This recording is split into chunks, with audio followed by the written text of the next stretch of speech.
Hello and welcome back to our 17th episode of the Labyrinth of Thieves campaign. We are your hosts and storytellers here from Wanderlustdnd, ready to dive back into tonight's episode. Don't forget to like and subscribe to our channel as we post new episodes every Friday. And so, last time our wanderers had some much needed hearts to heart with one another. Gizmo, fresh off a night of tinkering and inspiration, upgraded his armor quite a lot before Revenant approached him to discuss the events with the envoy.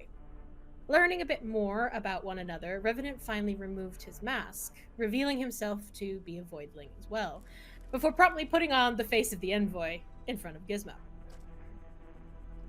Down below, on the floor below, Caché woke from the first restful night's sleep she had had in a very long time, to Fenris pacing outside her room. They went up to the roof together to watch the sunrise and discuss their time in the West Repair Yard, as well as what their next steps might be in hunting down the people from Haymark Asylum. Oh, and also dealing with the Avasha Isles. Seems to be quite a list that is growing. That was until the sun started to burn Caché and they promptly went back inside. Secluding himself away from the rest, Revenant attuned to the mask of the envoy and experienced some strange memories from the construct. While upstairs, Caché utilized her newfound internal connection to summon a mini nightmare from the dream realm, who they named Terry. Which I just think is adorable. Mm-hmm.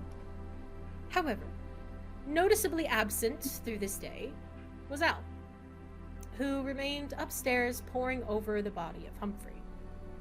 And it is here that we fade back in.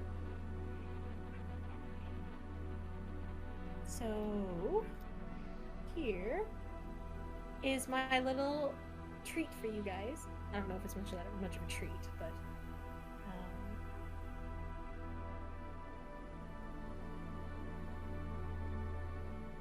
My carpet's sick, just saying. your carpet is sick. Your carpet is sick. That's nice.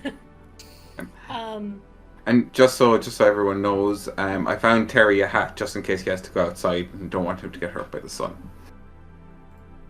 So it's just in my wardrobe somewhere at the bottom. And I just kind of Clever, practical. Yeah. What about the rest of his body?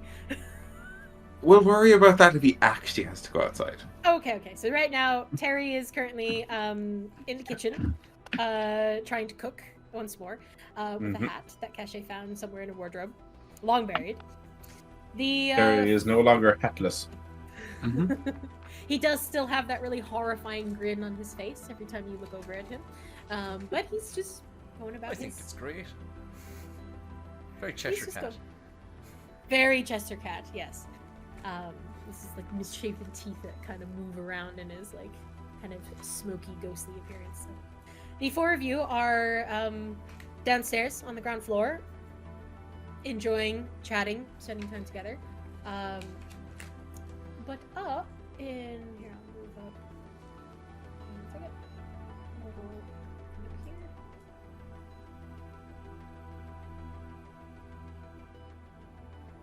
So before you asked me about your space, so I think I remember last game you mentioned that you wanted to move in with Al, because Revenant left and went down to the cellar. So I made a little spot for your suit, and then a teeny tiny little bed for the next to it. Amazing. Where is this? I want to see it immediately. So it's just a little spot for you. And then Al, you obviously have this lovely workshop, little space. It was just an old desk that was up here, but you've kind of created it into a space that you can actually work. So all your tools are out. But this first day, you managed to kind of get the bare minimum of sleep, Al, like trancing, just the absolute bare minimum before 4 hours meditating, spent entirely concentrating on how I'm going to fix Humphrey. Exactly. Taking proficiency in meditating and taking proficiency in Tinker's Tools. In Tinker's Tools, very good. Okay. Yeah. And as soon as you come out Oh, of and sorry, what would be the skill check as well for fixing him? Would it be sleight of hand or? Don't worry, we'll get to that. Okay, if I could, because I get to take proficiency in a skill as well. I'll try. Oh, okay. let's see here. In a At least I believe I do. Your main, I'll say for the last time you built Humphrey, the main skill that you used was Arcana, because he is a Arcana-based construct.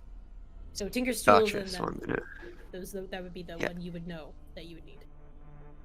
So I will, in that case, Arcana. I will give myself. Oh, I already have proficiency in it, so never mind. Okay, so you can take proficiency in something else. Maybe it's completely up to yourself. I'll keep it in investigation.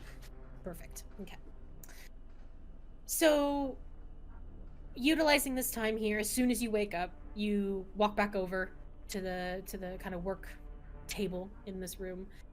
The rest of your party leaves you alone for most of the day. However, Revenant does come in once in a while and brings you like plates of strange smelling food, but leaves you for the most part. You sure?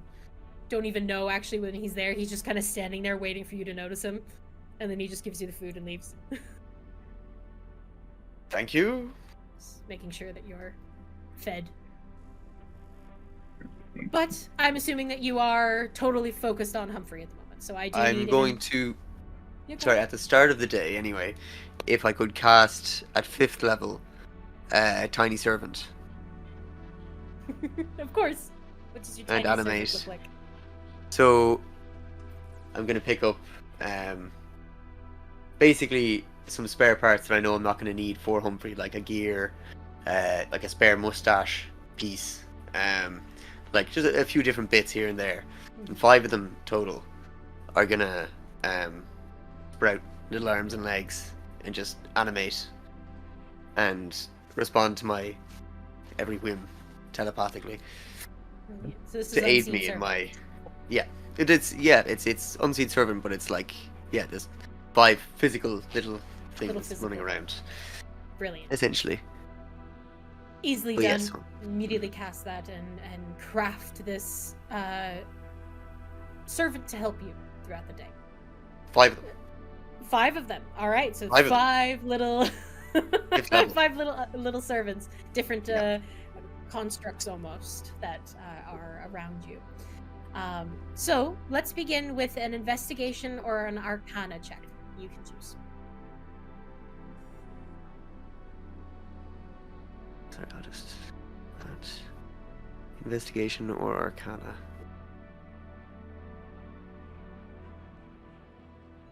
Both the same. So Arcana. Ooh, that's good. 27. 27. All right. Giving Humphrey a really, really in-depth once-over. You notice that his physical body isn't too damaged. Besides his little arm, which you can easily reattach. The front part of his chassis has been scuffed a bit, but with a little bit of elbow grease, you could buff that out, polish him right back up. Mending as well, if that helps. And you have mending as well. So I'd say you take probably even just the first maybe 2 hours there, just kind of making the front presenting part of Humphrey better again. So the arm is reattached. You kind of, work out some of the little kinks, the little dents that have happened during his time in the West Repair Yard, and you kind of just work on making him look somewhat normal again. Go ahead and roll me a Tinker's Tools check. And you can add, so it's a d20 plus your proficiency plus Arcana. Don't forget I gave you the +1 Tinker's Tools as well. Okay, Plus 1 Tinker's so Tools, that's a d20 plus 4 plus... Okay, 9. So a d20 plus 20. Okay.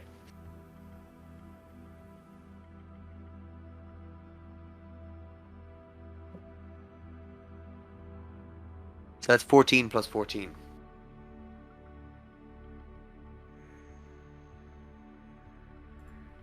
Math.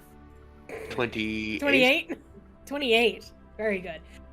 Within 2 hours, it is like he never even stepped foot in the West Repair Yard. He looks absolutely polished beyond even what he was when you were on the airship. Arm movement and rotation is completely back to normal.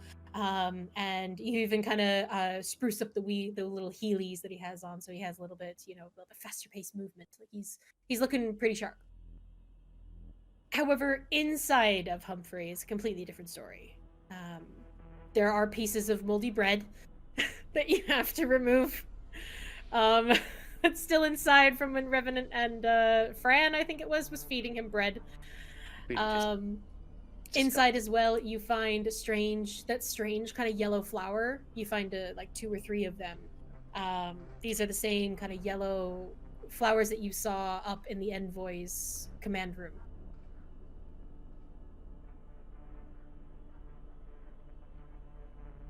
They kind of have despite not being on like a vine or any kind of connection with nature, these flowers don't look like they're wilting at all. They're just kind of sitting in and amongst pieces. Probably take them out and put them aside. Maybe probably don't have any. I mean, I see a plant pot in the corner of the room, but there is, and you Caché do said turn around. You they're see dead. dandelions currently growing from Gizmo, who planted a bunch of dandelions. Might plant in. So those are them right there. They're all happy out. Like, do I have any idea, like, without being stupid about this? I'm just gonna put them aside for now. Okay, your focus, your whole brain is just on Humphrey, so you put them aside for a later time to look at. The arcane equations that have been etched all inside of Humphrey's chassis, some have been scratched out and rewritten. You do remember then from before that it looks like as if someone was trying to reawaken Humphrey using these arcane equations. But it just wasn't working. They were scratching them out and then trying a different collection of them. You do see the small Ethereum core inside of Humphrey that gives him his power. Once more, there are scorch marks inside. It is pretty clear that the Ethereum core has been damaged. It does look like Humphrey overcharged his little core in an effort to turn himself off. I take it there is probably no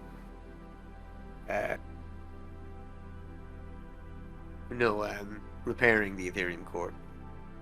With a 27 there, with the last few checks that you've done, I would say what you notice is that the outer casing is quite damaged, but the Ethereum crystal inside seems to be okay. So it might just be a bit of repair work.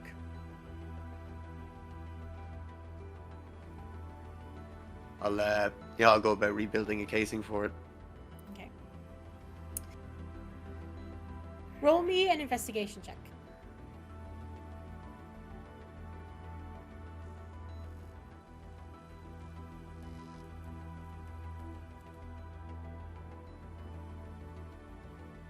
Not so good.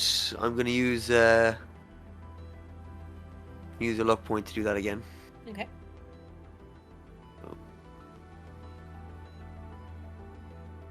That's even worse. So I think the first one was an 11. I get Total? to choose with luck. Which one? Yeah. Okay, you get to choose. Yeah. So which one? 11 11. Okay. total. What you're noticing there is that it does look like you're gonna need some parts to make an Ethereum core. Most of the time when you were building constructs, the Ethereum cores themselves were much more of Lorian's point of practice. He was very, very good at etching the runes that were needed to activate those kinds of things. So you also know that there is potentially someone else who could possibly help, but you're going to need some parts. I don't know if Al has kind of spare parts. I don't think so. I mean, I would have had like some small bits to repair his joints and maybe a few scuff marks, but probably not this level of parts. At this point in time, do you think Al would ask for help? But it's up to you. He'd probably read the Time Weaver's Codex for a bit, what he thinks about it. Okay. It's only been, what, like 4 hours, I'd say 4 it's hours. been about 4 hours at this point. Yeah. Yeah. Yeah. I probably eat some of the food that Revenant brought up and just read the Time Weaver's Codex for a bit. Okay. An hour or two. An hour or two on the Time Weaver's Codex. Perfect. You just check here. There's about a certain amount of hours you got to read on the Time Weavers, isn't it? That's in my inventory. Following the first 24 hours spent reading the book. Yeah. You gain some abilities. Cool. Okay. Good to know. Off. So you spend a few How hours long doing can I? it. How long can I mark off? 2 hours. However long you want. Totally up to you.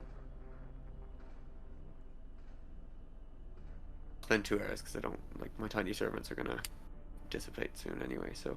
Okay, so you spend 2 hours so far. Perfect.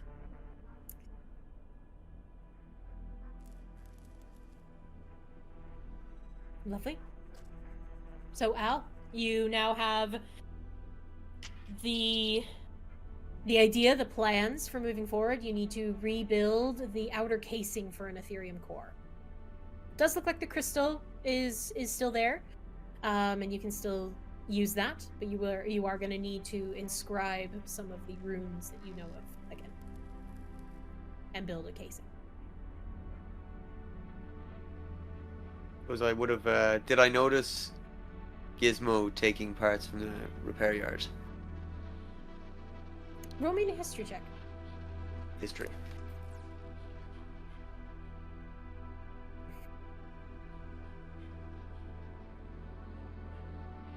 $25. 25. All right. I'd say you do remember Gizmo's excited little moments of him finding things throughout the West Repair Yard, as well as Revenant seeming to stuff his pockets full of stuff as well. But he's always doing that, so that's not, but yeah. I'll probably go downstairs and try and find Gizmo. Okay. And instruct my tiny servants to just tidy up the room. Okay. They start slowly pushing things back where they need to be and tidying up the space. You kind of step out of the room and start making your way downstairs. You're on the top floor, so you have 2 staircases to go down. But you do find Gizmo. Gizmo, what have you been up to after the kind of morning chatting with Revenant and then chatting with the rest? Terry is now there. You all see Al come downstairs. Yeah, I think we finished the last game. Was it in Caché's room, or do we split off from that? You were right. You were in Caché's room. So yeah, we'll link it up that way. Al, you only have to come down 1 flight of stairs. Oh, I was standing in the room. This is me, doing out the silver wire. Here, I'll move you all up into. Have we not left though? I can't remember. Yeah, no, we had left because we had gone to the guild. I don't think yet. At this point, it's only been about 4 hours. I know it's a little. We're retconning a small little bit. Oh, okay. Oh God, sorry. Yeah, we were going to leave yet. We were going to wait for Al. I think you were waiting for Al. Okay, cool. We just had breakfast, and Revenant had just shot Terry. Terry. Mm. Oh. So I will move you, Al. You come downstairs. Yeah, if we're all down there, then I'm probably out of the suit and just nibbling on one cornflake. Eating it like a massive cookie. Everybody's just hanging out in Caché's room. That's supposed to be downstairs for breakfast. No, we're eating in my room. I have to finish the spell. Knock knock. Takes Hello? 10 minutes. Hello? Oh yeah, you're setting Hello? up your alarms and everything, correct? Gizmo, I think that's what you were doing. Yeah. Setting up alarms. I think I hear a knock at your door, Caché. The door's open. It's like I can see you nibbling on your cornflake there. Do you want some? I don't really need the whole bowl. No, well, how is everyone? Sorry, I've been a bit of a recluse. How are you? Hey. Oh, shit. Mhm. I can imagine. Yeah. Sorry. I have to Well. fix the video. As I said, my own fault, really. But I will say, anyway, how is everyone? don't get scared if you go downstairs and see a shadow. That's Terry, okay? That's a good heads up. You'll know him by the hat. Thank you for the warning. That's very good. Yes. He has a really hat, endearing smile. marvelous. Oh, Yes, the hat is rather oh, fetching. very good. Mhm. I'm not one to discriminate anyway, so I'm sure that we'll get on just fine. Yeah, no, I think he's rather adorable. I appreciate your aesthetic, Caché. Thank you. Hmm. Just kind of my hair just floating there. It's all bad, you like. Oh yes, dark mode. Very good. Dark mode. I've never heard it like that. Well, I Dark suppose- mode engaged. I was kind of thinking more like, you know, night mode. Ooh. Night mode. Yes, well. Is this some sort of thing you do with your clock forges? That you have different modes. Hey, you Ah. install different parts for what you need. Interesting. Well, night mode it is, I think. Caché just looks all chuffed, as much as a ball of shadow can look chuffed. Will you promise though, anytime you like this happens, you'll shout that out? Something like, you know, night mode engaged. I'm Or- trying to be sneaky.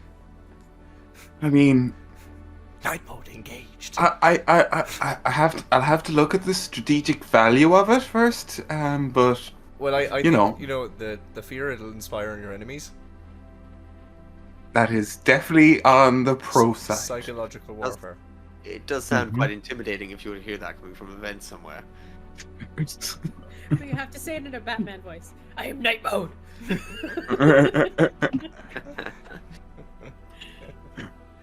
If Fenris ever gets kidnapped, you can be asking, where is she?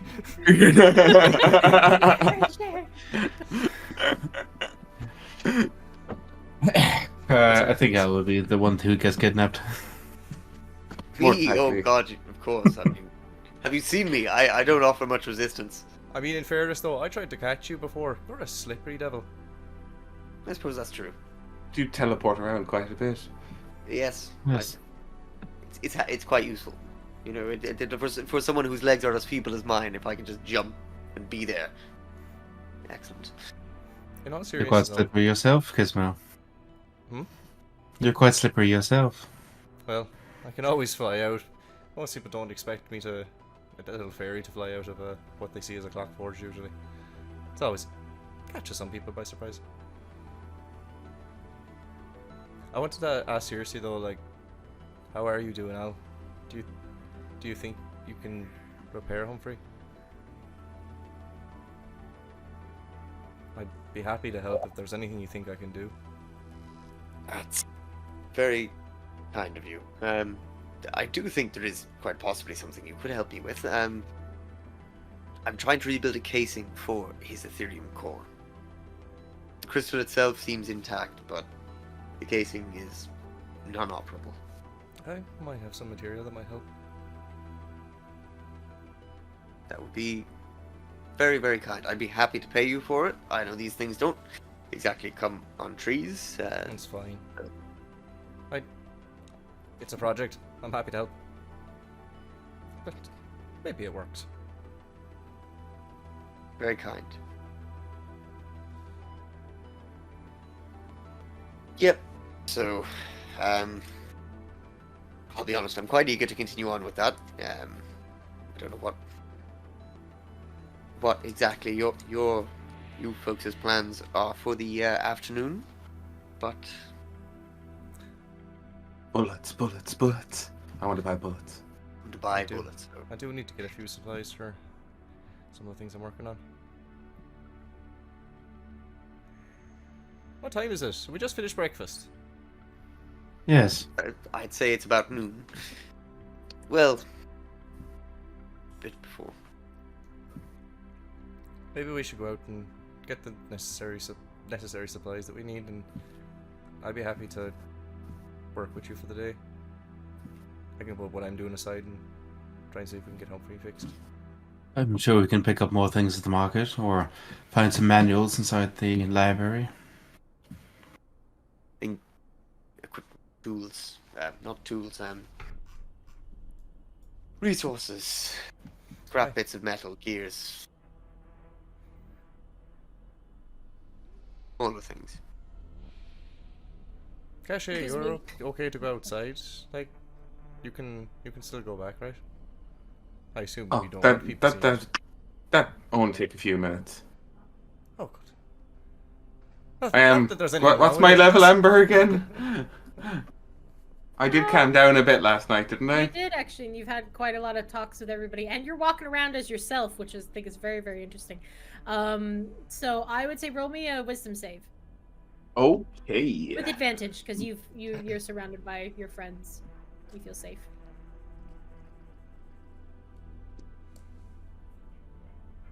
Ooh, an 18 plus 1, so 19. I'd say you're down to 2. Nice. Okay, then happily we'll be able to create my glimmer. Very good.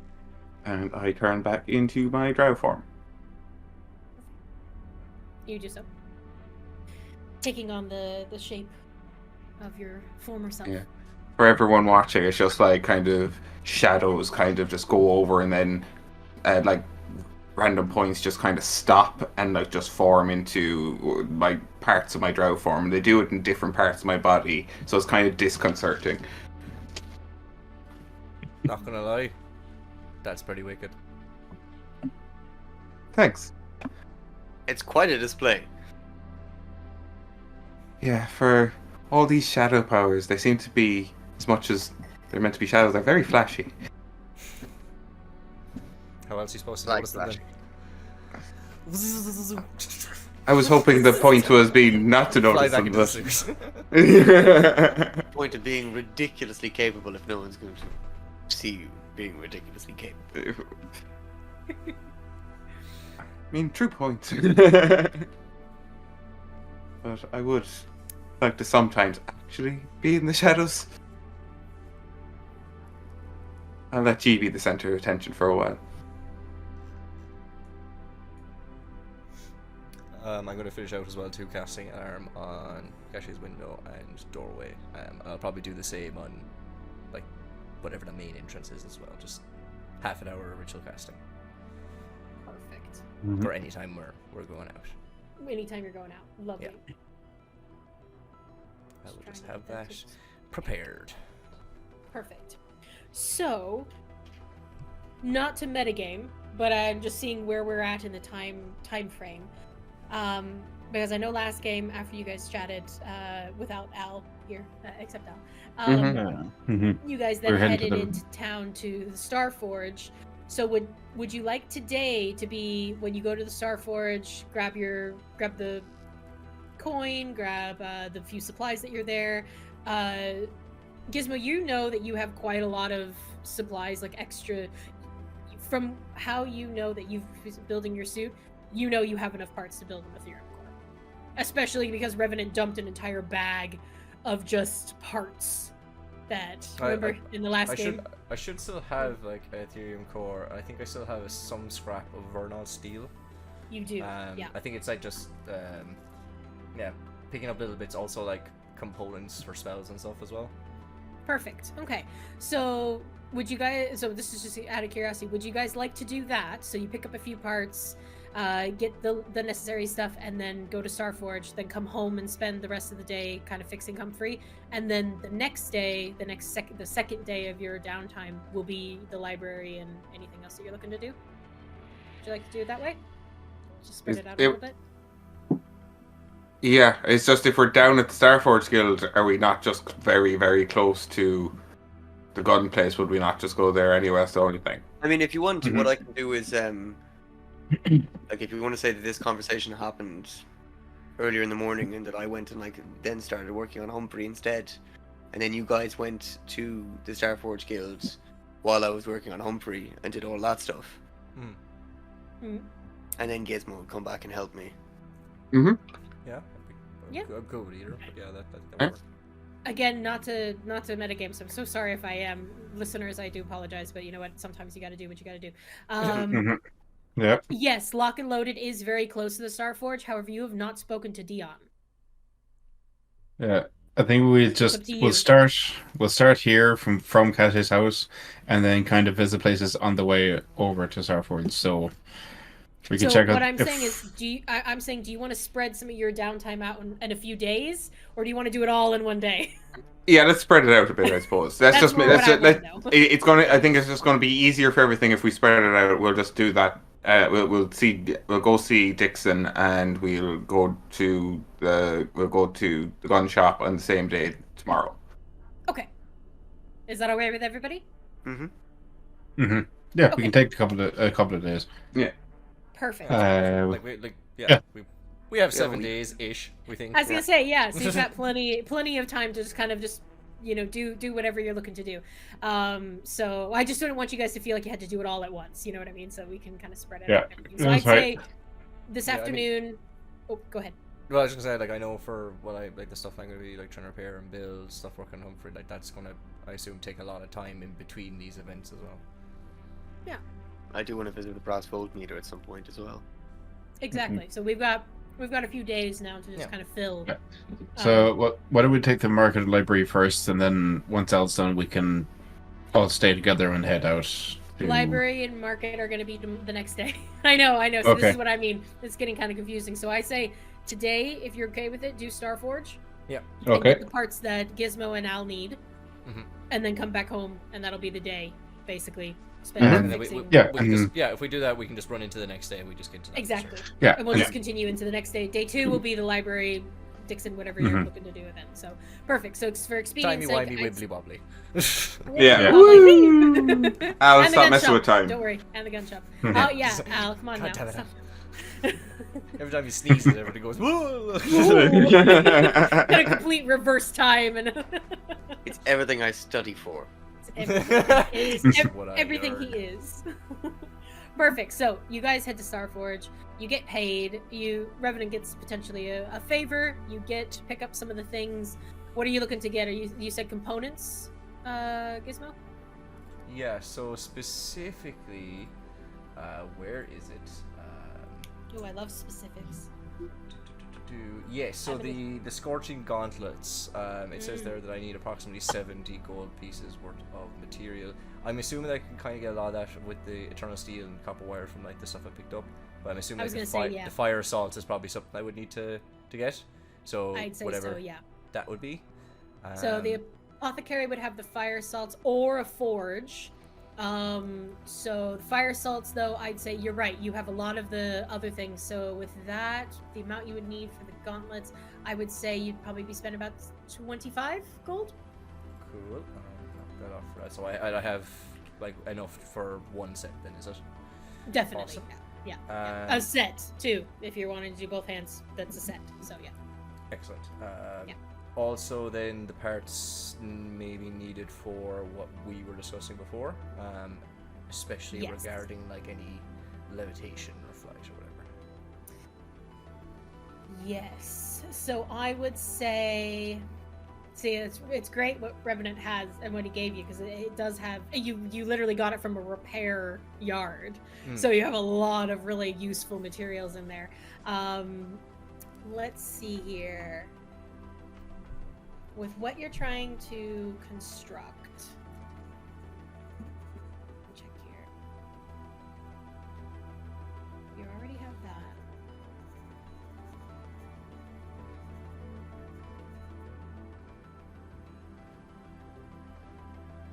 And that part is the spell part.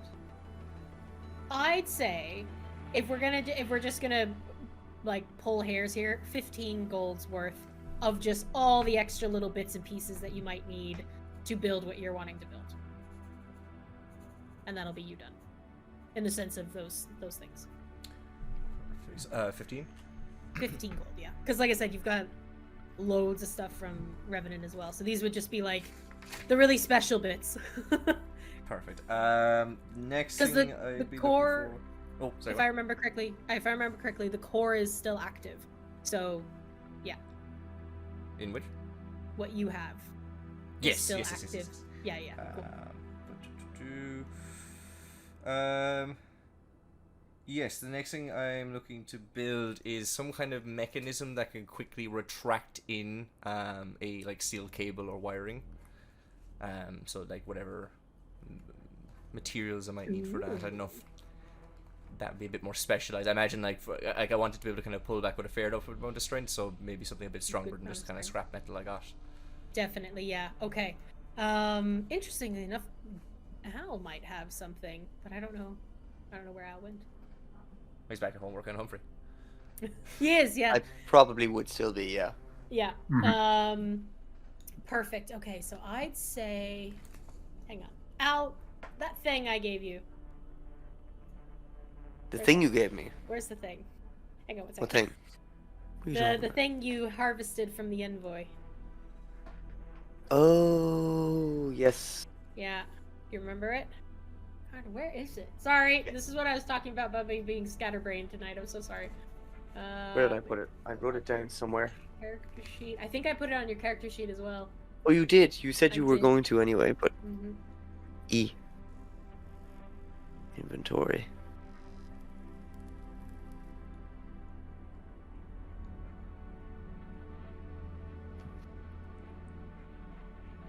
What did I say? Was it a grappling arm of some kind? It's the razor wire.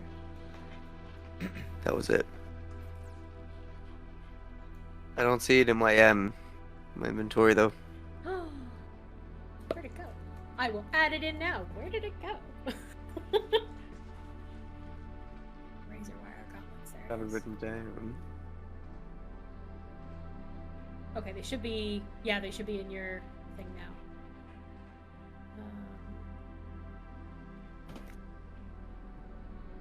Did I say what those were? Retractable grappling hook. Razor wire gauntlet. Yes.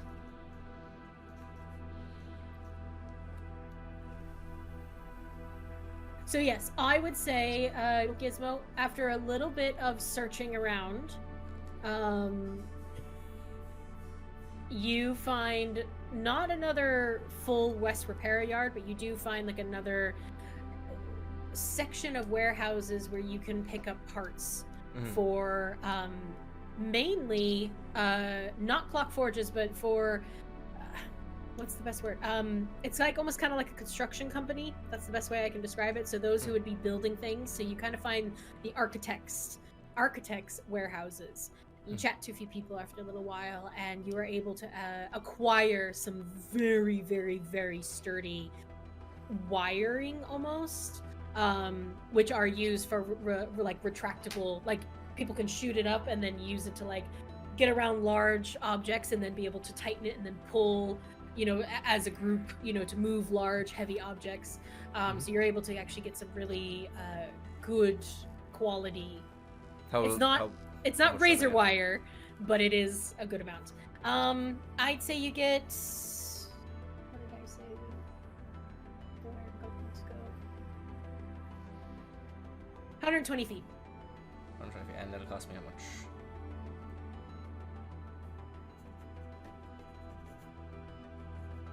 That'll cost you 45. Cool. Done.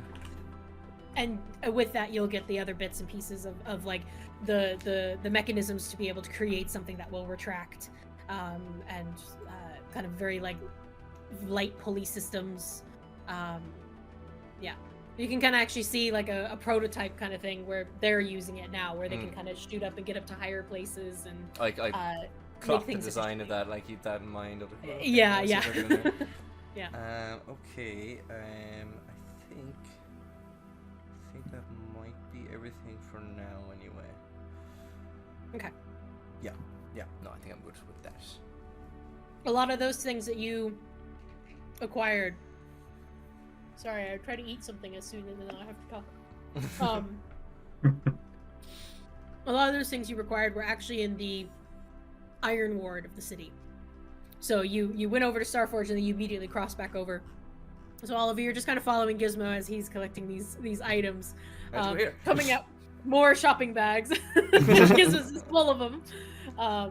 But you collect all the things, you guys return home. I'd say It's like the strangest shopping bag ever, because I'm like, look, I got this really specific gear. It rotates in 3 dimensions.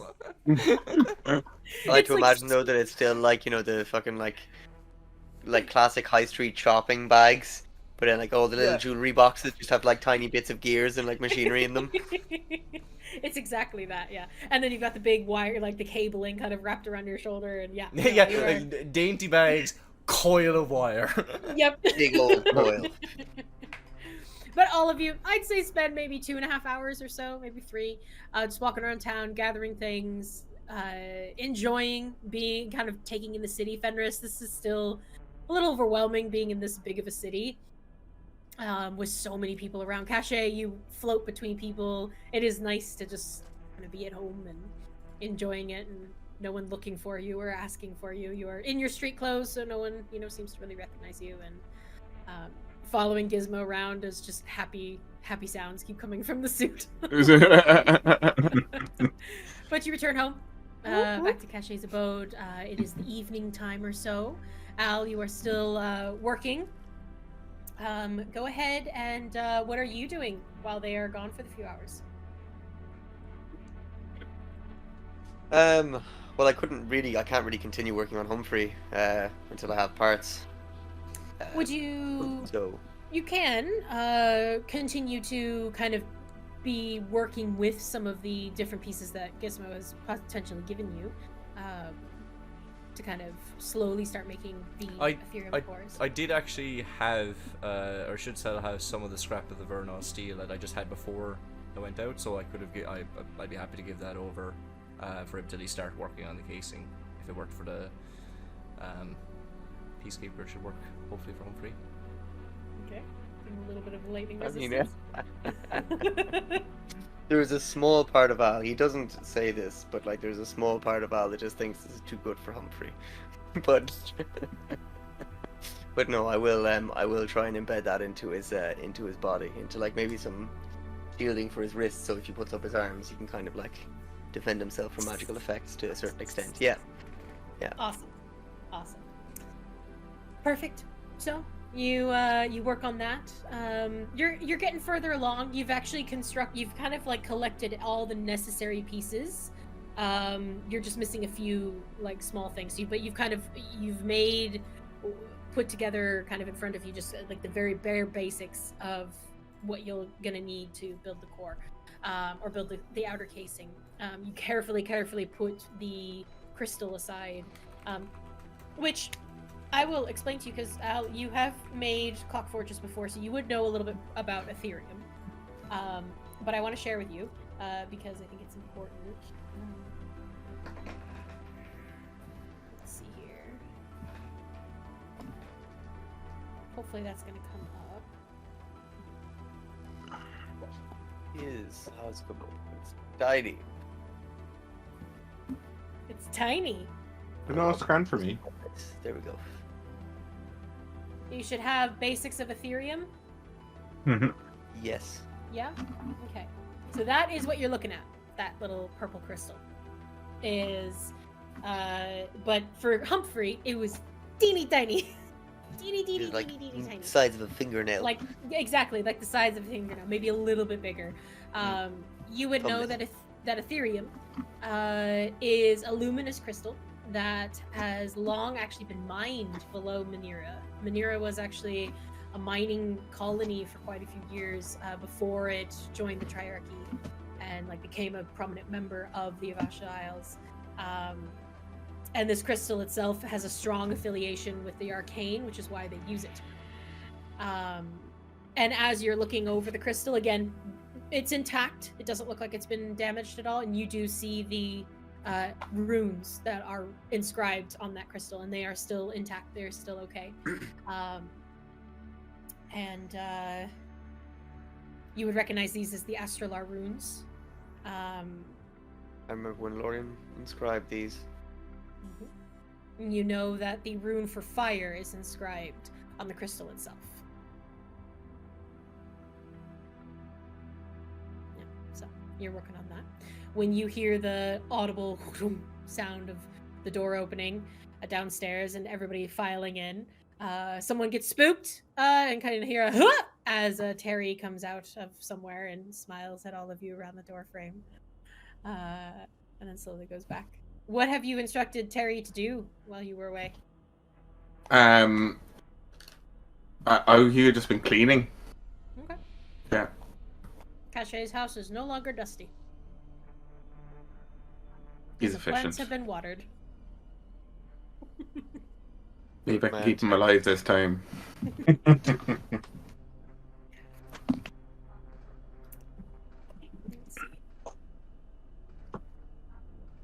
Well, all of you are home. What would you like to do?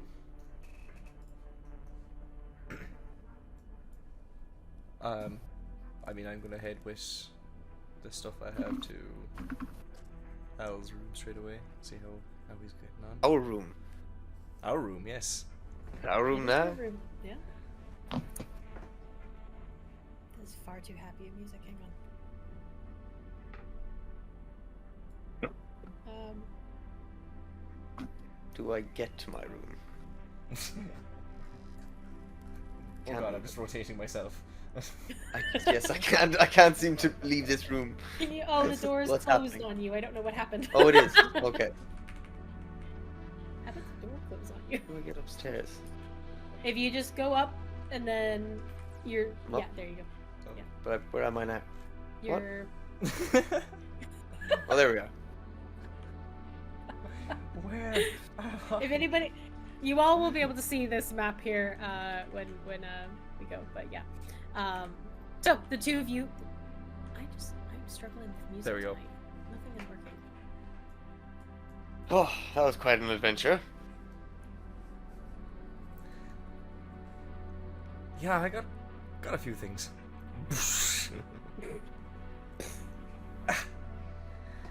How's it been going, Humphrey? Have you managed to progress any bit? It's mostly rebuilt now. It's just a case of I've got as much of the Ethereum casing I could rebuild done, so ready to go. The Vernal steel as well. I embedded it into his arms, so hopefully he's a bit more resilient now. Thank you for that. Of course. Appreciate Happy it. that it worked. Look, I actually found something on the envoy that I think you might be interested. Like, I know I was a bit nervous of telling you this because it's well, I did kind of pry it off the envoy's corpse, but it's Okay, hopefully of Revenant's some already use had to- this conversation with me, so I'm a little bit more used to it. Oh, I see. Okay, well, still, I'm sorry. And I take out the razor wire gauntlet, hand it over. I'm Looks as if fairly confident I'm incapable of using this. Oh. This is fascinating. I mean, I appreciate the apology and I appreciate the respect you've given, but when Revenant spoke about it, he made a point of, well, if we can use these for better reasons, it's as much respect as can be paid. So, it's okay. Actually, in that regard, I actually have something for you. There was something in the room, and I reach into the bag of holding, and I'll pull out the 2 spell scrolls that I found and hand them over. Ooh. I think these will be better in your hands. I will have a look at the spell scrolls. What are they? I have them written down here for me to tell you. I think I have it here. I have links everywhere. Links everywhere. Were they? Go ahead, Gizmo. You looked at them, so no, you actually do have them. So yeah. What? Yeah, so it was a 5th level animate objects and 4th level fabricate.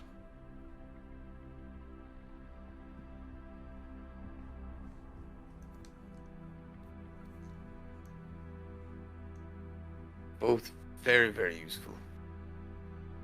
I mean, one of them is quite poignant, really. Well, they're a little bit beyond me.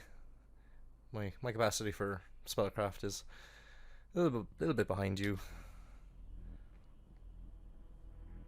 Well, I've spent an extended period of time studying this.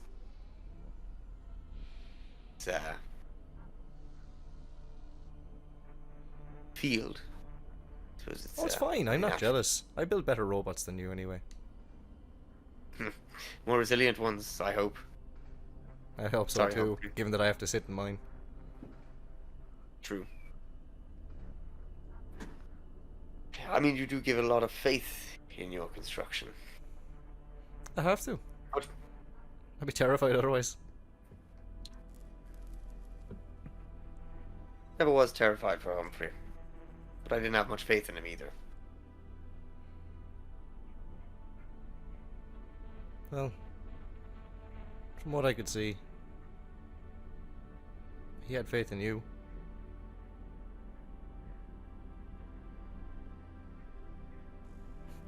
Whatever that mean- seems to be worth.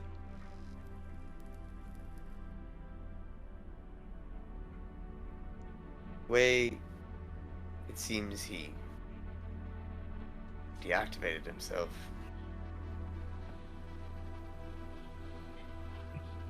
Kind of speaks to me anyway more of his intellectual capacity, his awareness. I wouldn't have been as sure of it before.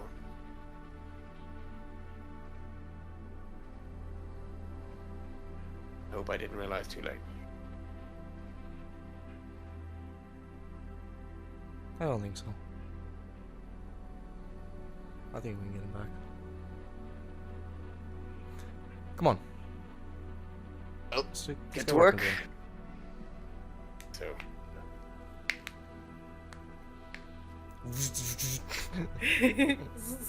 All right.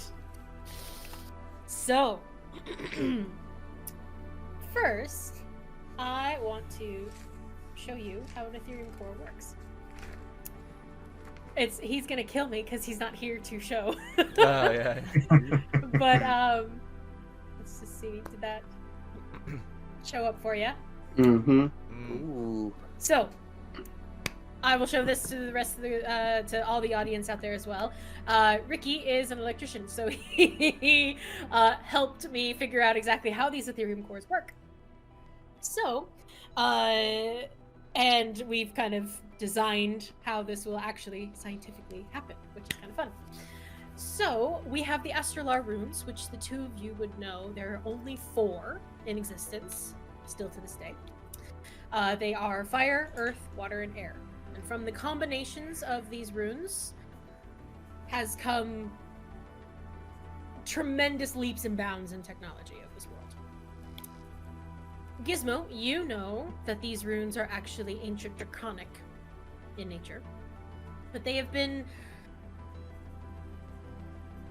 dulled down a bit. They're not as strong and powerful, like they're not the original runes. They're like a dulled version of them, because if it was the original rune, it'd be way too powerful.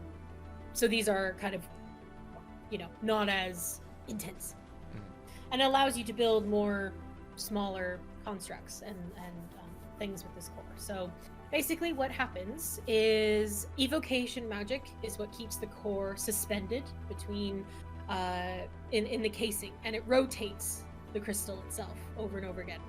The crystal is inscribed with the runes of fire, and the outer casing is inscribed with air and water, which creates ice. So the combination of these going around each other creates a spark. That is then fed into the copper coils on the opposite side of the crystal itself, and then powers the construct. So that's what's happening within an Ethereum core. These cores and the casings can be whatever size you want or shape, but that's basically what's happening. And on the outside of the casing is inscribed with the earth runes, which gives it insulation and grounding, basically, so that people don't just spark themselves and explode. So, in order to build this core, there needs to be a few checks. One is actually constructing the casing. One is inscribing the runes themselves. One is activating the evocation and abjuration magic. And then placing it into Humphrey. So, Al, are you doing this all yourself? Or are you going to ask for help? If Gizmo was here, I'll definitely ask him for help. Okay. So, first check is a Tinker's Tools check. So that's the d20 plus your proficiency plus Arcana. And you can make this at... I might do that, because I'll get double my proficiency for using a tool. You guys can talk amongst each other and build together. It's completely your... This is your world. You guys know this best. Yeah, I mean, if you're... Is this... sorry, it's a question. Is this the same day as well, too? We haven't had, like, a long rest. Yeah, this is the same. Okay. Okay. That's fine. You don't have, like, enhanceability or anything like that prepared, do you? I don't think so. Check. Okay. No. Alright. Unfortunately not. I can assist you.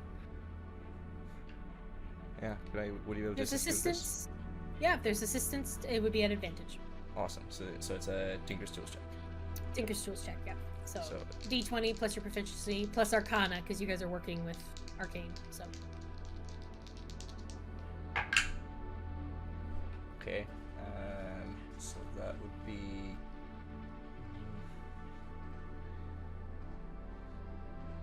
It's a double proficiency, so that'd be...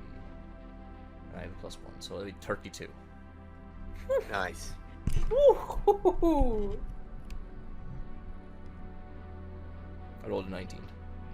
Amazing. 32. All right. Expertly done. You create and solidify the casing that is needed. That will basically then you have the two areas where the copper coils come in, and then that little section there where the Ethereum crystal will slot and then begin to rotate once you activate the evocation sides of things. So I now need a sleight of hand check to properly place the crystal where it needs to go. My sleight of hand isn't great. It's a delicate work we're doing. I mean, okay, I gave you these gauntlets thinking you might be able to use them.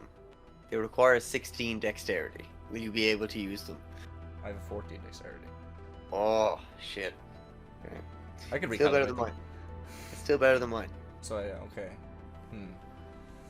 I'll assist you with this as well. I mean, you do know that your landlord is quite sleight of hand when when she's fixing her guns and stuff. So maybe placing something might be something in her purview if that's what she needs. I mean, it's not like I was hoping that everybody would work together to build. Hey, we weren't invited. But he never left. I just ran up excited. Yeah, All just jumping back. Yeah. I mean, like, yeah, like, what do you think? We're neither I of don't us are the think most expert.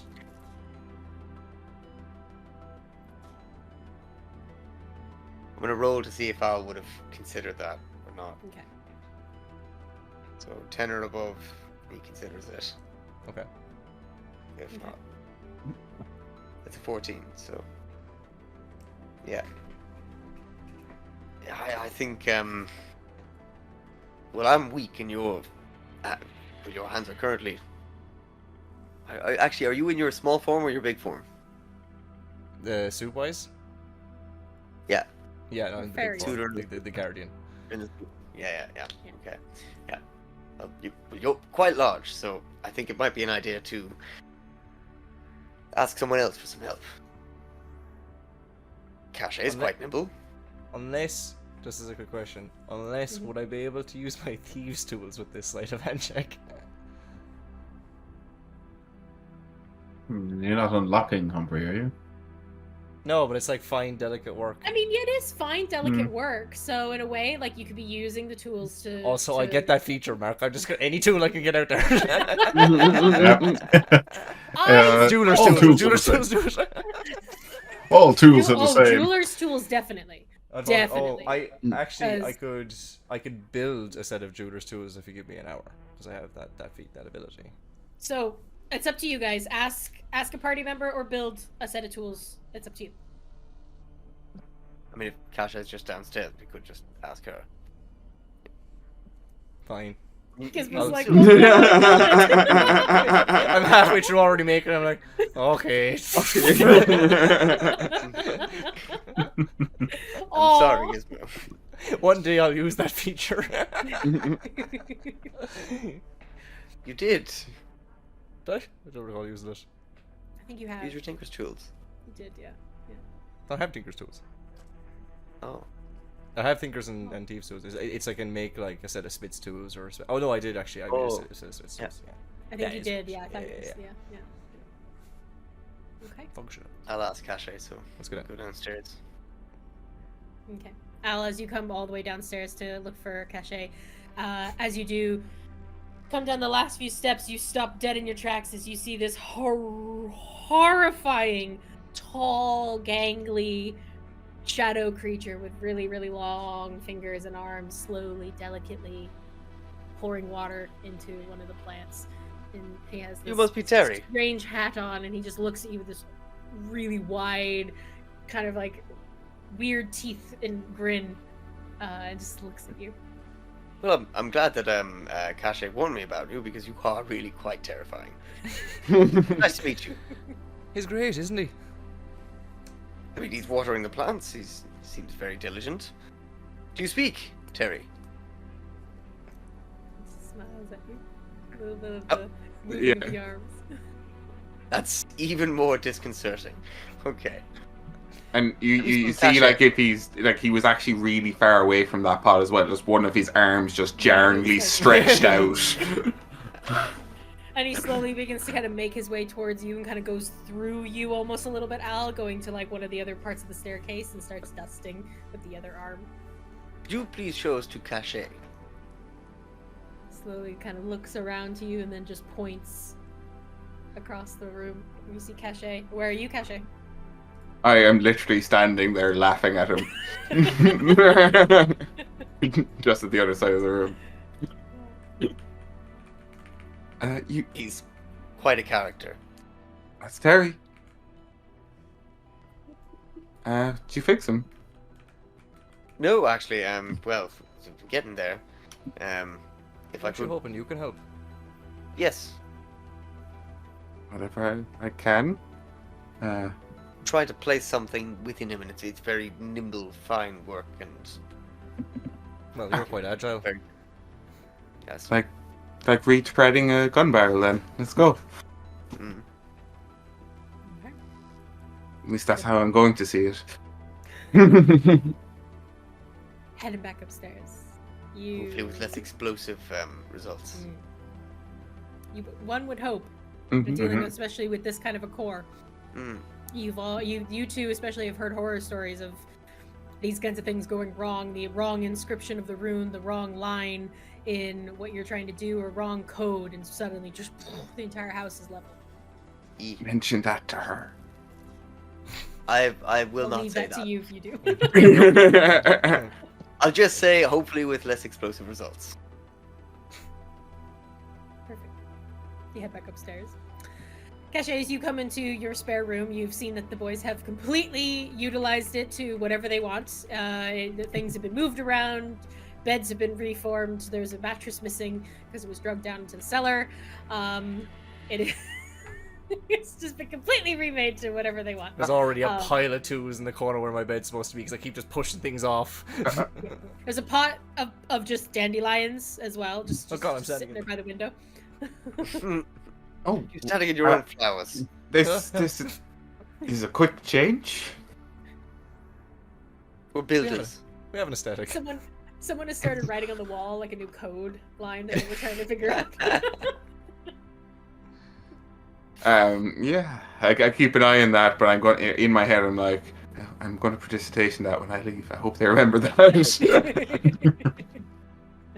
I'll just be in the doorway in the other room with the Book of the Hands. Like, you doing a big gathering? Yes, apparently they need my help. Oh. Mind if I observe? Sure. Slightest. Yeah. All right, show me what you need me to do. I think you know this part better than I do, Al, if you want to show her. Also, I think it might be a bit more difficult for... I'm a bit bulkier. I'll step back. So, you see the rather small and awkwardly shaped cavity there within his midsection. It's I really didn't design this properly or build It's this literally properly. just the Z-shaped Tetris piece. Yeah, it's exactly what I'm imagining. Like, I'm just thinking this thing has to be slotted in at a fucking angle. Like, you can't Very put it in much straight. so. Like, yes. Yeah. It's yeah. So yeah, but this tiny core, which is very delicate, and we really don't want it to explode. Okay. It needs to be slotted in gently, about 7 to 8 centimeters. Yes, about 7 centimeters. I can do that. Nothing touches more delicate than a shadow. It's 7.2 centimeters. Just True, actually, yes. I did Confirmed? do Okay. approximately. Not very good with robotics. no, it's Hand alright. it over. That was what I remembered. He says. Timey-wimey magic stuff, you know. Mm. Lorian was the builder of robots. I just helped with all the extravagance. That's true. Do you say that out loud? No, because no one in my Okay. head says he's the builder of I was robots. gonna say, whoa. No. All right, so Caché, I need Yes. a sleight of hand check, please. Oh, yeah. And I have a +6, so that is 22. 22. Woof. Rolling nice. We were correct to get Caché. Yes, indeed. So you see this teeny tiny setup again. You see the copper coils on either side, and you slot it in just perfectly. And as you do, that evocation magic kind of takes place, and the core slowly begins to oscillate and begins to over and over and over. Gizmo and Al, then you kind of take over and seal it back up in that insulation so that the core starts, as the fire rune is passing the water and air rune, it is creating a very, very light spark. So you seal it up to keep it safe and insulated, and then slowly you see the where it just begins to spin faster until the little core begins to light up a little bit. See? It's a good sign. No explosions yet. That's true. I was holding my breath. May have peed a little. Humphrey? So, one last check there, Al. That needs to be from you. We need one last Tinker Tools check. So D20 plus your proficiency plus your Arcana. Highest DC of them all. I'm going to This is the final. preemptively Flash of Genius him and give him a +5. Flash of genius. All right. I will give him some inspiration, and that is another +5. Okay. I will silently observe. This is like, nah, you're fine. Helping isn't really my thing. This is If a you want me to break him, I ridiculous could. modifier now. Yeah, it is. This is a ridiculous modifier. It's the highest DC, so You will need to roll. Roll ahead. 38. what's the modifier? I love it. Oh my god. It's plus 24. Like, yeah. I rolled a 14. man. Well, I'll be honest. I'll be really, really honest with you. I put the DC at 28, so yeah. 38, Nice. so nice. So 10 over 38. Good. Whew. Okay. So, Al, that last piece put into place, the core centered, sealed, and you close Humphrey's chassis. And you internally once more feel that gentle hum in your chest, that connection that you share with Humphrey. Hold your breath. Take a moment. And you watch as life seems to come back. The eyes glow. I believe they're red, correct? Orangey red. Orangey red. So they slowly kind of click back on. You watch as one eye adjusts, the other one adjusts. Humphrey himself kind of rights himself, sitting on the workbench. You all kind of see this happen too. And you feel that bond, that single thread, pulling taut between you two. Humphrey kind of looks to you, and you sense acknowledgement. Queries. Right there, buddy. You get a sense of querying designation.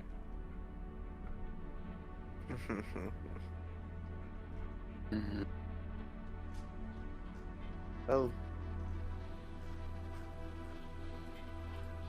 Humphrey works.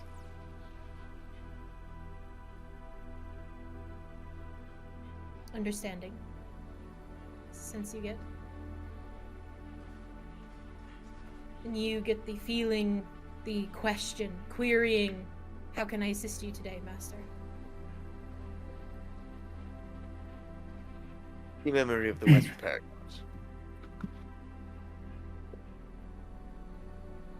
Calculating. Memory bank retrieval failed.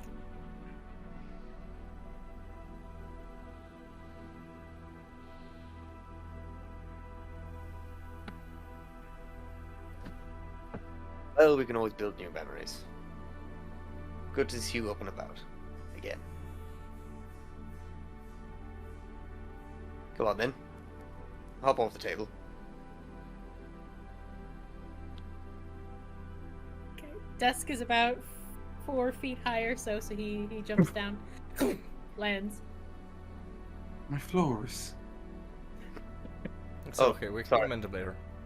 I really need to build a little ramp or something extendable. I need to upgrade him, really. I should have done that before I reactivated him. So, The whole well, here's something I can actually help with. I will levitate Humphrey. Oh, look at that. Don't be worried, Querying. Humphrey. It's okay. Not It's understanding. alright. Don't worry. Query! Query. Explain! Yeah. Now even Okay. you can carry him. See, new memories. He kind of does the The little weightless. turtle walk Enjoy it. with his little arms and If legs you out. can. You say Please. new memories is... Does he remember anything before? Well, at least not about the West Repair Yard. Nobody asked him much more. I'm gonna like Yeah, I'm go over to Humphrey and like kneel down and look at him and say, "Do you remember me?" Kind of turns his head a little bit. Al, you get the sense of once more acknowledgement to Gizmo approaching. And once more, almost the exact same error message. Memory bank retrieval failed. Calculating. Can I think about that and see, is this a case that the memories or the data is still there potentially and it's just Corrupted. blocked, glitched, fragmented? Yeah. Mhm.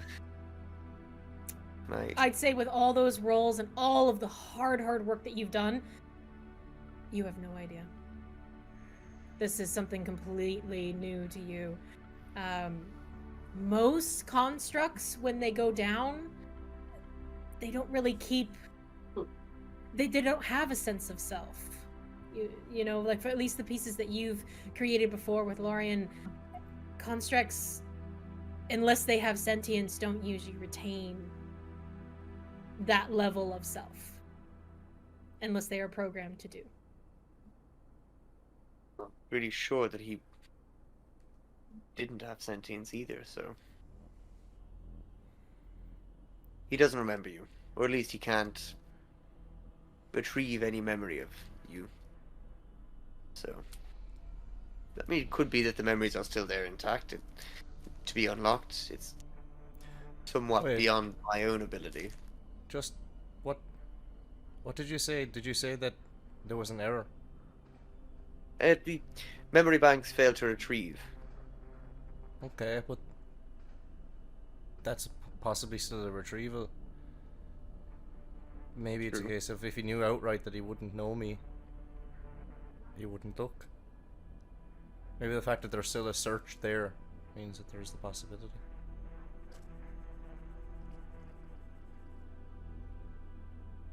You did ask him the question, but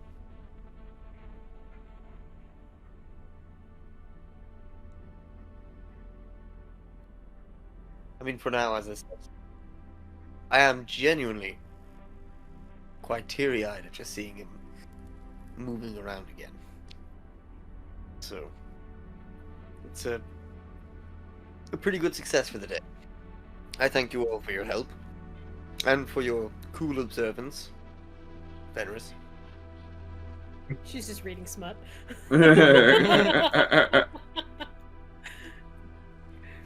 Well, I knew you were looking at the book in her that was in her hands.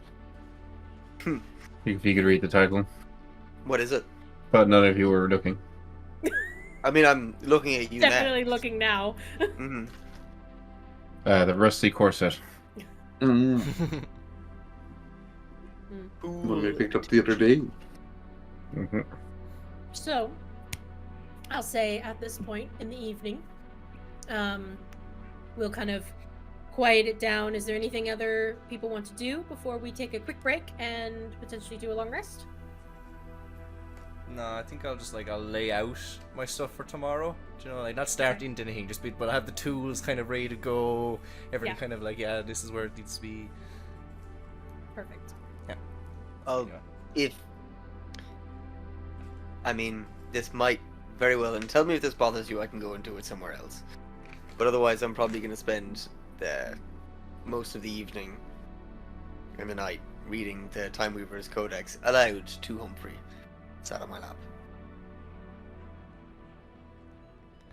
I mean, honestly, if you don't mind while I'm working away, most of how I was taught was my teacher reading aloud from a book, so it might actually kind of remind me of home a little. If you don't mind, I'll try not to be too noisy, but there's some minor welding involved. I get so wrapped up in the words that I forget everything happening around me. Okay, well, if you're okay with me being here, then I don't mind. Problem. Fenris, Caché, anything? I'll leave you work. I'll be inside this room. Just knock if you need me.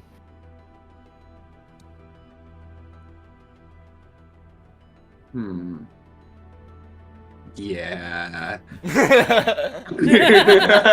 Oh. I am going to go to my room. Get everything ready for the morning. And before I'm about to fall asleep, I would cast Doze on myself. Okay. And then just see if I can keep that intel for a long rest. And I'm going to do the Dream of Glamour. Dream of Glamour. Okay. All right. This is good. Okay. So, we will take a break, I think, at this point. And we will return here and pick back up at this long rest. So yeah, that'll be Perfect. So yeah, Congrats go it is. enjoy a break real quick, Cool. and we'll be back. I hope I pulled the string. Yeah, Caché. Yeah, you fucking... Yeah, I gotta go get my fucking notes together now. Hang on. I'll be back. Well, we got break time. Yeah, let's enjoy it. Hmm.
Welcome back.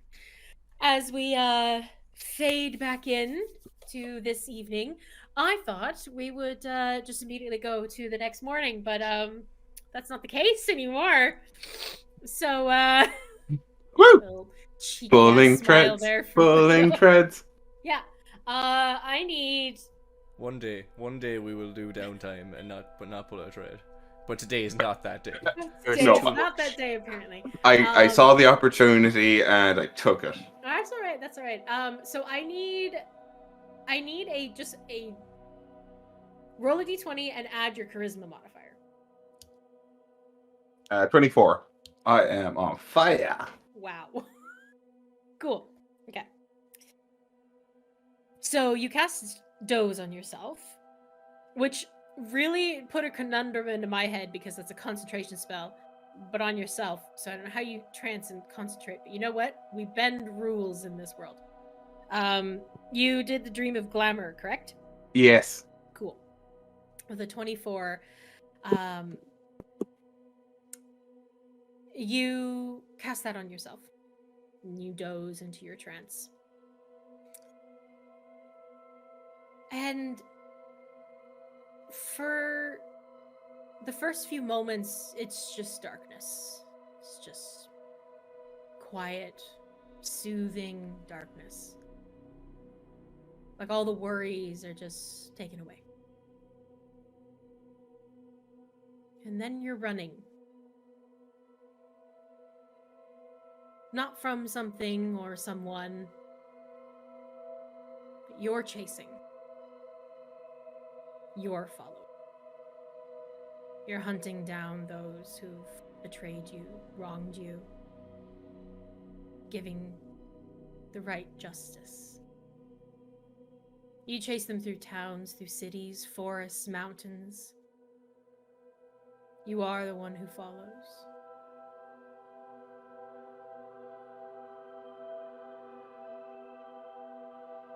And when you so gently wake from this doze, Caché, you come back into the room, eyes a bit watering, taking in the space. You see the Shadowhound standing right in front of you.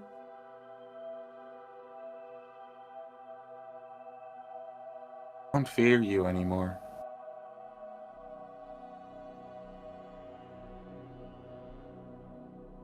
I follow now. I just look him dead in the face. Okay. You can remove the rest of your stress points. Whee!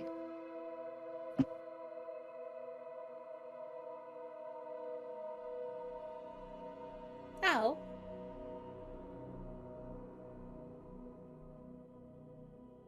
as you are spending the evening reading to Humphrey,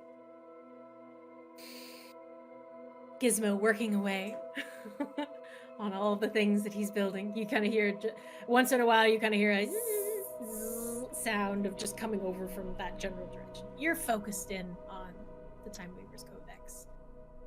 And Humphrey seems to be quite content to sit on your lap and listen to you read.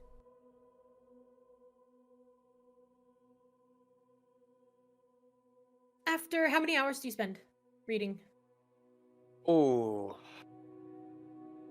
I mean, I will spend, if everyone's going to bed, I will probably spend the whole night except for my 4 hours of trancing. So you Unless spend... Gizmo tells me to shut up. Okay. So... In which case I'll read quietly. I'd say... That's what? Let's say it's about 8 by this point. So 8, 9, 10,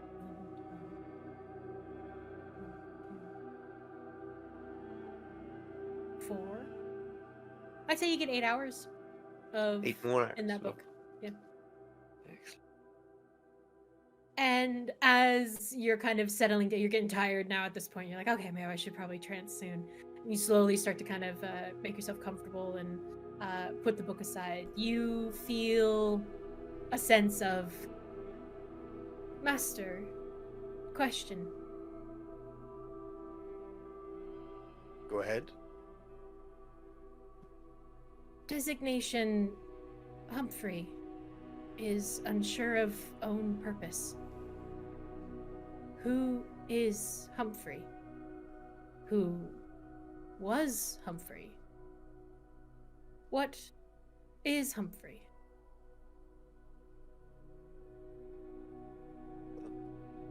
Address those one at a time.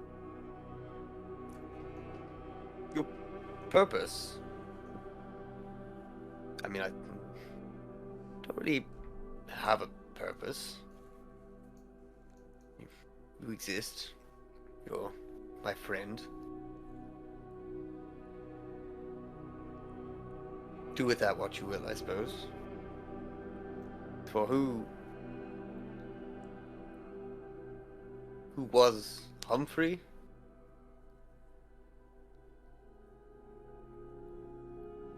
Humphrey was you, is you.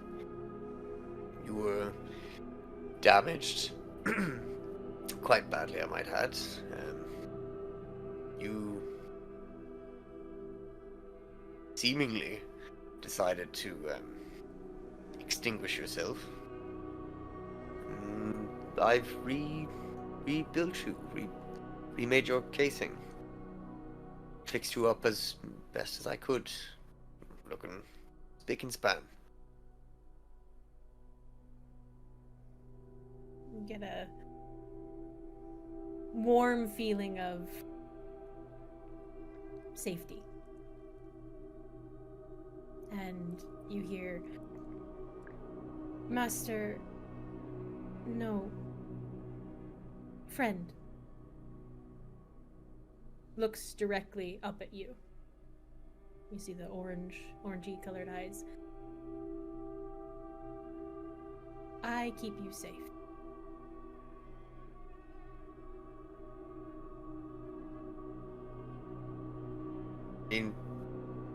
Definitely, probably more physically capable than I am. Yes. Just stay close to me. I'm a bit inattentive sometimes. I know. I stick close.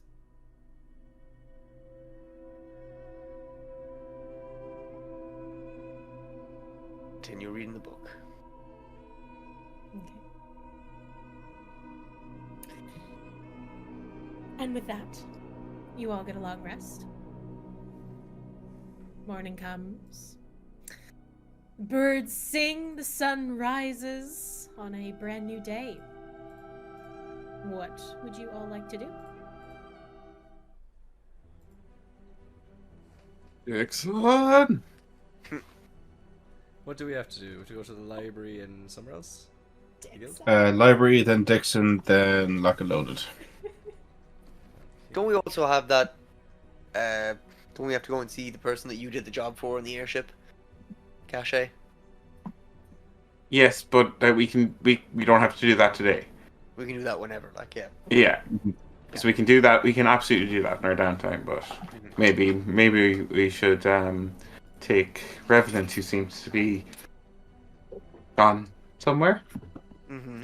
Yes, as you all rise and make your way downstairs to the kitchen, begin to make breakfast. Harry's away cooking. He's now found an apron for himself, and has completely embraced his role as the maid of the house. And Revenant is nowhere to be found. Oh, gone again, is he? Yeah, looks like it. Oh well, he'll turn up sooner or later. He always does. It's remarkable how he managed to find us. I'm convinced that he can sniff us out. Oh, Or at least that rat can. Fran. Fran. Yes. yes. We've all seen him talk to the rat, right? Oh, I he suppose regularly to speaks imagine to Fran. Okay. He doesn't like her being called the rat, though, so it's Fran. Yes, Oh. Fran. Of course. We never know. Maybe just say the table will turn and we'll find him.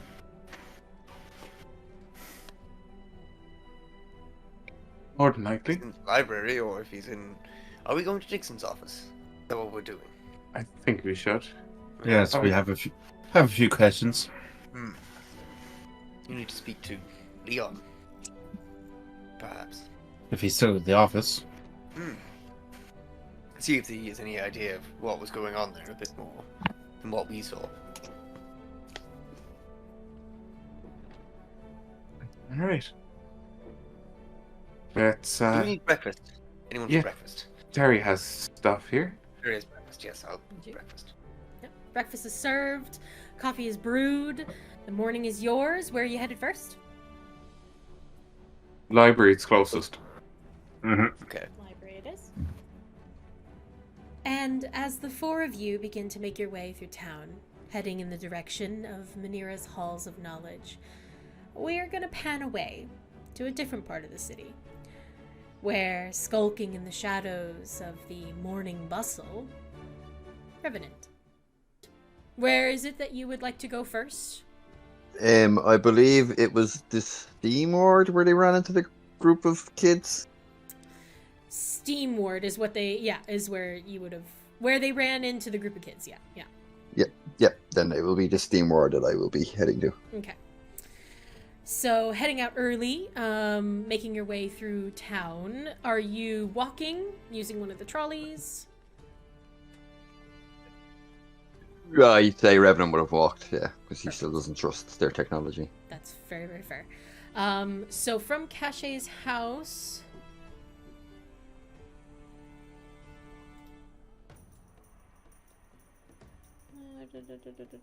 Okay.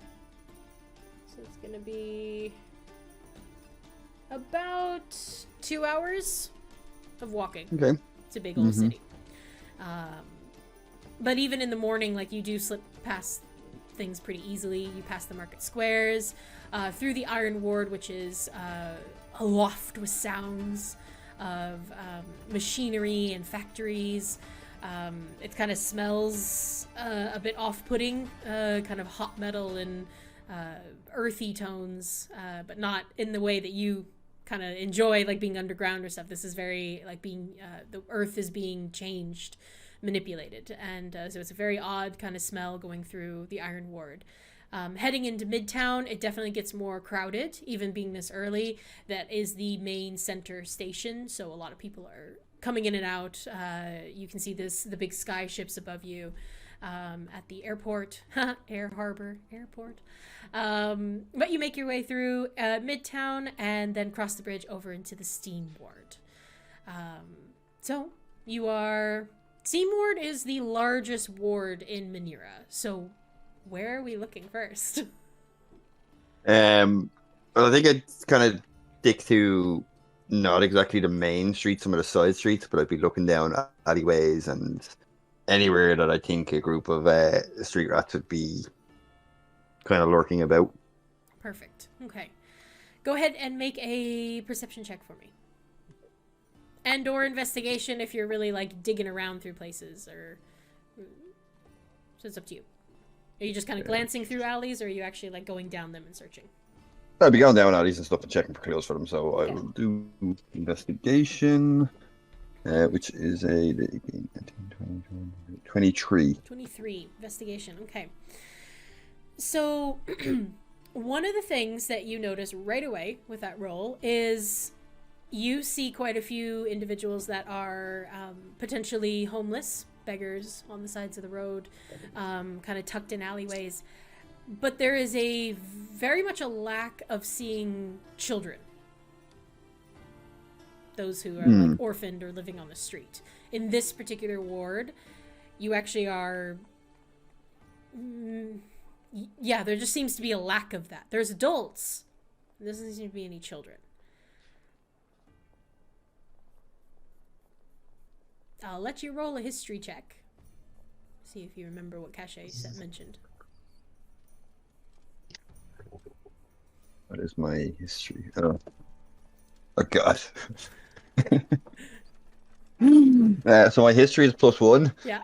And I rolled a 1. So 2? Okay. 2 in total, yeah. Okay. So you struggle a little bit to remember because that was actually the same day as the West Repair Yard. And a lot happened that day. And kind of... it's hard to remember exactly what Caché mentioned. However, you do, as you're walking, and kind of trying to rack your brain and still kind of looking down alleyways, you actually come to a little small plaza, not a main market square or anything, but kind of a smaller plaza. And there is a large clock tower type building straight ahead from you. And the Steam Ward, you've been here a few times, but the Steam Ward is a very unique place where there's a lot of like skylights almost, and kind of like walkways to the other parts of the buildings. It's very, very tall buildings in this part of the city.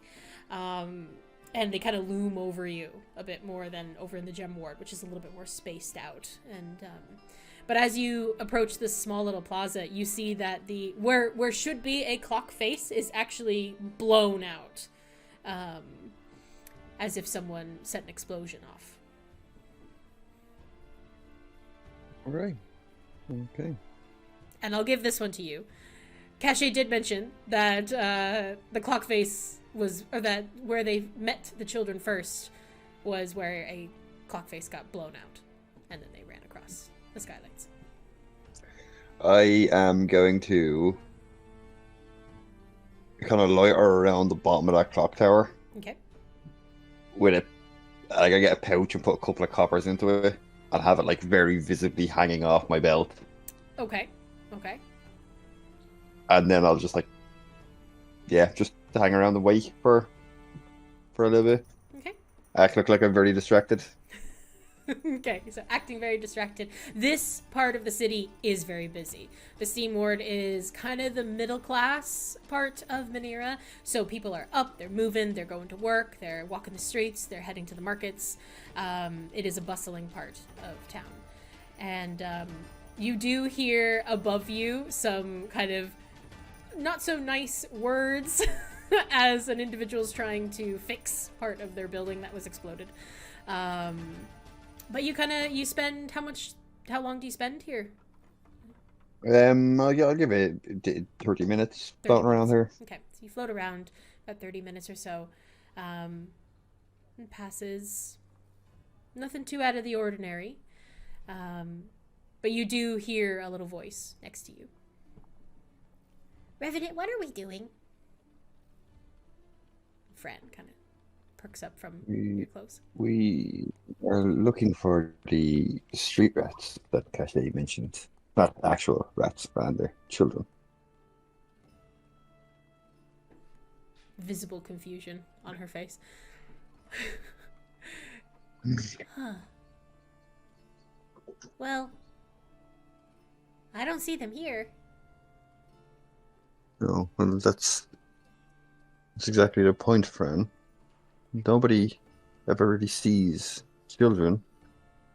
They learn things, hear things. Huh. But- He just kind of looks around and it's kind of people watching with you. Maybe they wouldn't come back to the same place that they robbed. Would you do that? I would, but then, I am a bit of an egotist. I do like to see my work. But it would be clever not to come back here, yes.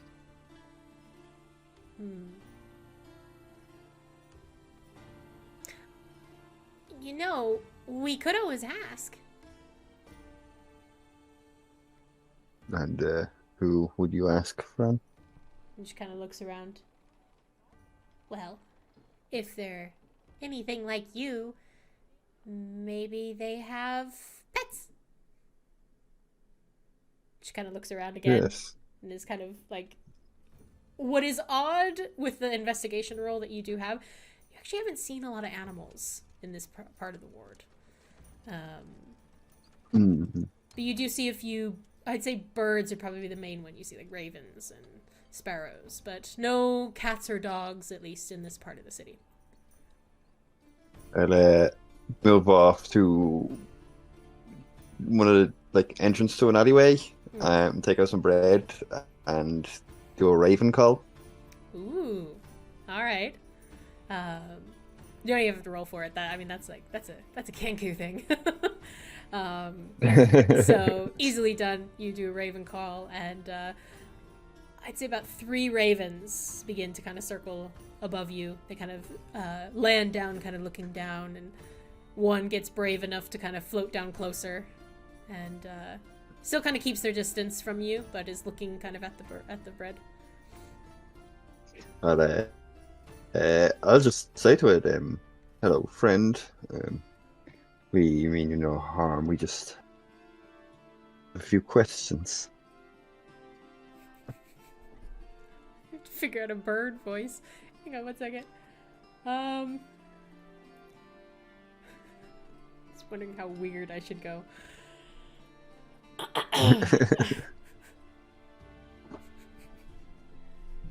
Okay. So the bird, Raven's gonna look at you and just kind of cock its head. No, I'm not gonna do that voice.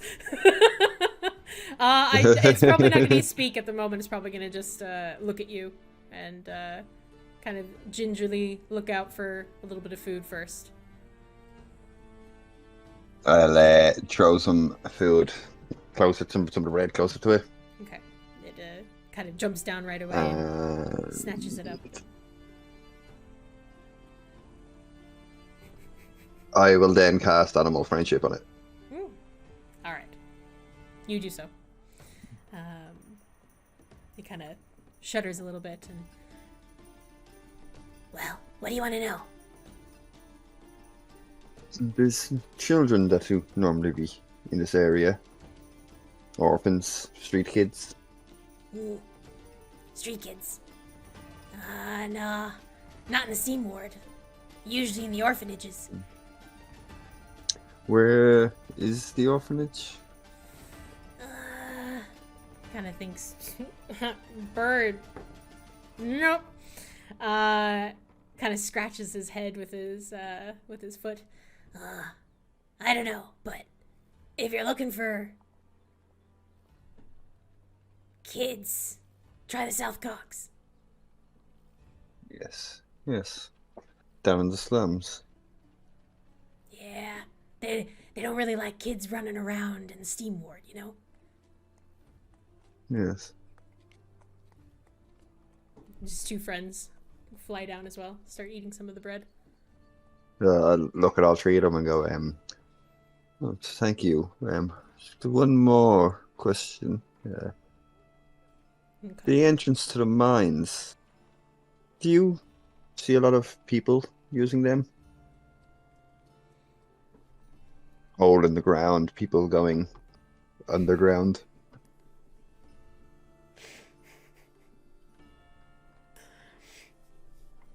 So they rolled a natural 1. Right. I would say with the animal friendship up, you get the distinct impression from the way they're looking at you that they have no idea what the word mine means. Yeah, as these are creatures from the sky. Yeah. They kind of just peck at the bread a bit, and then the other two fly off, but the one that you've cast Animal Friendship on kind of remains a little bit kind of standoffish. I'd pull out a silver and I'll hold it up so he sees the shiny silver coin in my hand. I'm like, could you maybe ask around and keep an eye out for people like, all these people here using doors or tunnels to go underground?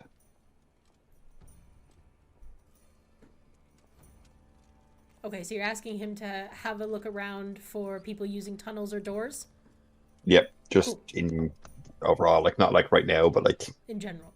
kind of, yeah. He can find me when he sees something. Okay, good to know. I will... Where's my notebook? He will take the coin and kind of take off. You get the feeling from him that he will do his best.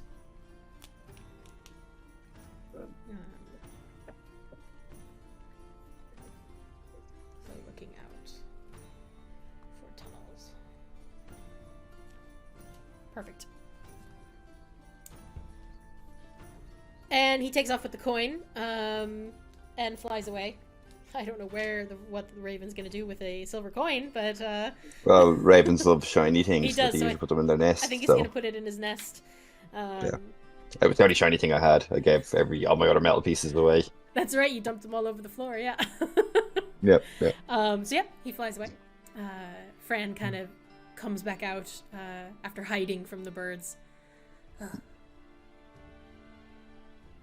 I don't know if I really like those kinds of birds. Sometimes they soup up rats. Yes. Not like you. You're different. I am indeed, friend. Would you say we find these children? Yeah, let's go. Okay. Okay, We'll make our way to Socogs, I suppose. perfect. heading to South Cogs.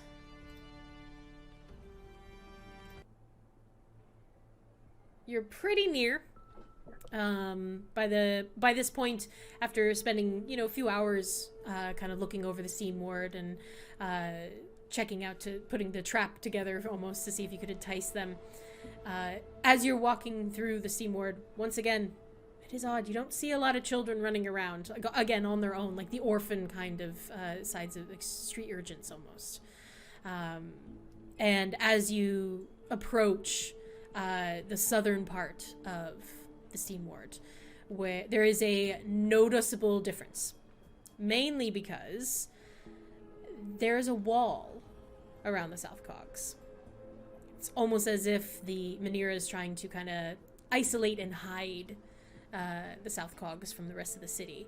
And you notice, you kind of remember as well, even the times that you went up into the air, like over to the Red Light District with the others, you didn't actually really see into this part of the city. But as soon as you pass through these kind of old, decrepit-looking stone walls, it's pretty impactful of just how different it is in the South Cogs.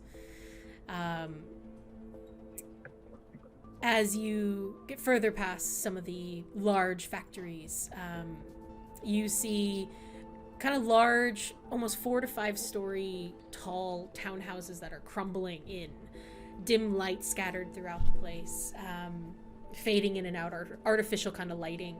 The buildings are almost falling into each other, it seems, so there's a lot of shadows to hide in. There's a claustrophobic feeling, though, as in most parts of the South Cogs, you actually can't see the sky. It's just buildings and city feel to it. You see quite a few different individuals. Some are lurking in gutted out houses, hiding in tents. You see men and women drifting between dark alleyways, closing shutters behind them. You see a gnomish man as you pass, kind of sitting with a tatty old black cloak around him. There's a little terrier type dog next to him. You see a tabaxi woman, kind of a grayish charcoal tone to her fur. She's carrying kind of a ratty basket as she passes you. But you make it into South Cogs. What would you like to do? Okay. I will. I'll ask the gnomish man if he knows where the orphanage is.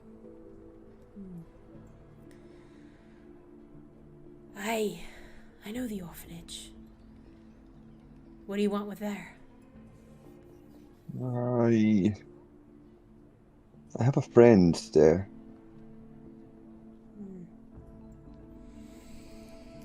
No friends of the orphanage, I'm afraid. Kind of looks you up and down.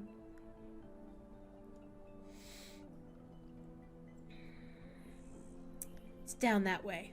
He kind of points to kind of a horrible, decrepit looking area. Okay. I will obviously want to be using my insight to make sure that I believe he's telling me in the right direction and he's not setting me up to be fucking mugged. All right. Passive insight. 22. 22, yeah.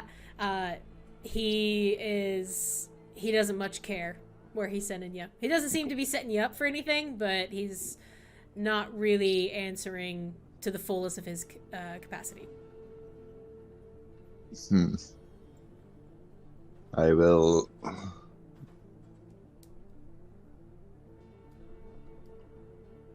No, I won't. I'll just nod and head on down the way he pointed. Okay. Yeah, I'll just write like a little note. And put like not Caché's address, but the house across the street from Caché. Okay. Put that address on it. Put like 2 gold coins in the note and then shove it somewhere I would think a kid would look. Okay. Let me see here. So you're gonna put Caché's the house across the street. Yeah.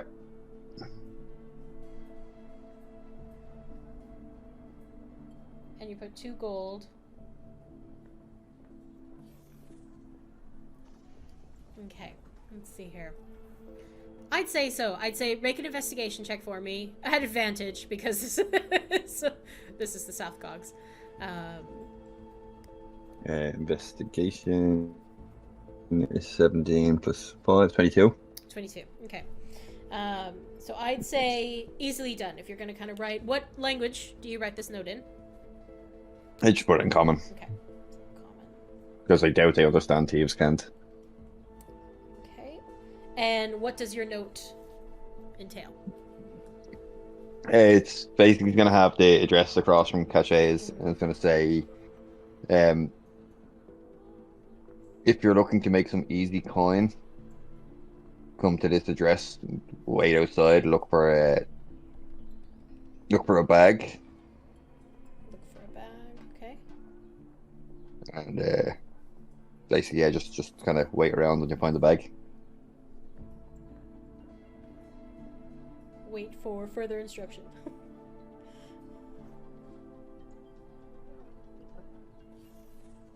Perfect. Okay. I'd say easily done. You kind of find a place off to the side, but on a pretty used path, it feels like. It's like something that people would use quite a lot to traverse this part of the city.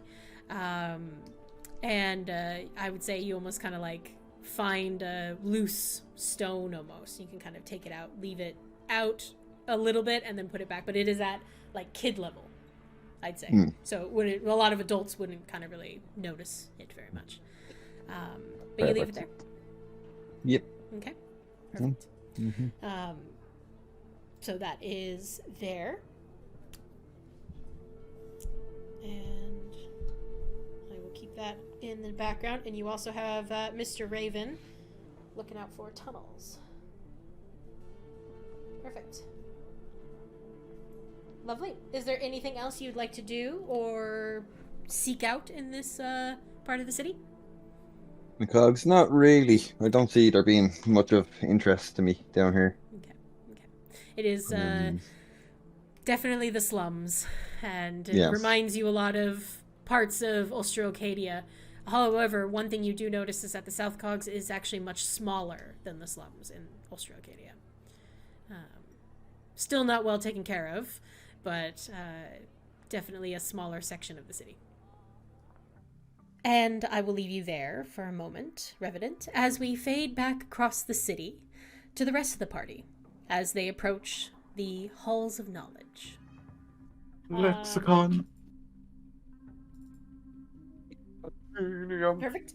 I think last time you guys all headed to the library, it only took about 20 minutes from Caché's abode.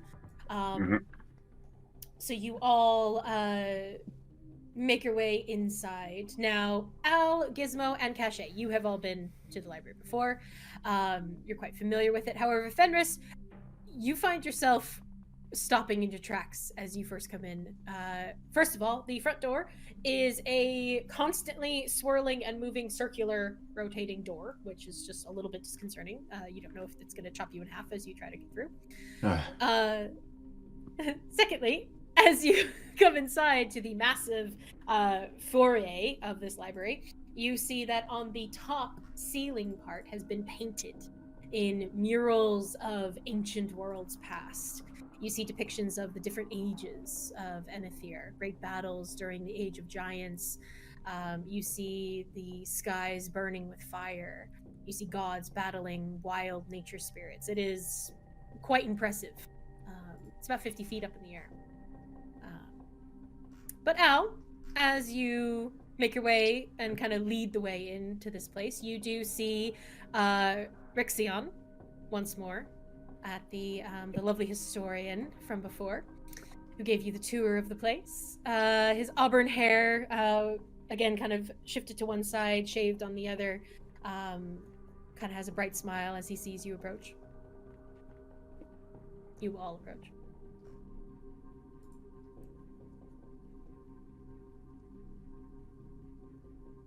Couldn't So- stay away, could you? Oh, you have such a beautiful library. It really is a pleasure to be in. Delightful. It really is. What can I help you and your friends with today?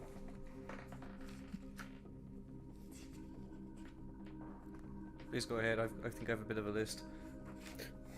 I really don't have much that I'm looking for. I'm just kind of accompanying my friends. I was going to find a nice little nook somewhere and read my own book. Very good. I'll show you some of my favorites then. I'd be The rest interested. of you.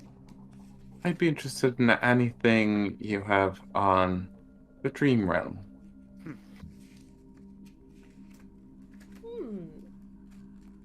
If any of you need my help researching or finding things, I'm very at home in libraries. I'd be more than happy to help. I need to find things on Draconic history. The Draconic era would be best helpful. Unfortunately, I don't speak Draconic, so I don't know if I'd be as much help there. I do believe we have information about interworldly and a different realm travel. I do believe we could find something about the Dream Realm. I'm sure there's something in the library, as well as the Draconic era. Are you meaning the Age of Skyfire? You do realize that there was a collision that happened in the world, and most of those texts were lost. I do think we have a little bit, but is that what you're asking for? Yes. Very well. All right. And yourself. Looks to you, Gizmo. It's kind of somewhat specific in anything you have regarding Fey entities and spirits, as well as members of the courts and nobles of the Fey. Very good. You'll be going to similar sections then as your companion here. Very good. Yes. So, and he kind of waves over some of the other scholars. Yes, we'll bring you to the Draconic section there, miss. You see Fenris, a owlin individual with a long robe, approach you and brings you, kind of would lead you away if you wish. And Rosie then is a halfling woman who approaches you, Caché and Gizmo, and brings you over to the kind of, again, this like area of more like testimonies about traveling to different realms. So there'll be information. There's also some like actual dissertations written about, you know, different scholars who have traveled and what they've experienced and information like that. So that is where you two are headed. Al, are you finding a special little nook and cranny with Rixion? I will. Or are you? I'll try and find somewhere that I can like still be found if any of the other guys need my help looking for stuff. Lovely. So you kind of find a nice area. He shows you some lovely little nooks and crannies. This entire library is built for people to stay in it for long periods of time. So there's actually a lot of really soft, comfortable areas to read and kind of collect yourself. So I will start with Fenris. Yep. Let me grab my notes. Okay. The Gisk will bring you over to a section on the ground floor. And they are there for you if you need any help or any assistance, but they kind of lead you in the direction of where the Draconic historical records would be, as well as some more interesting things to do with dragons in Enethær, in the world itself. Go ahead and roll me an investigation check. Okay.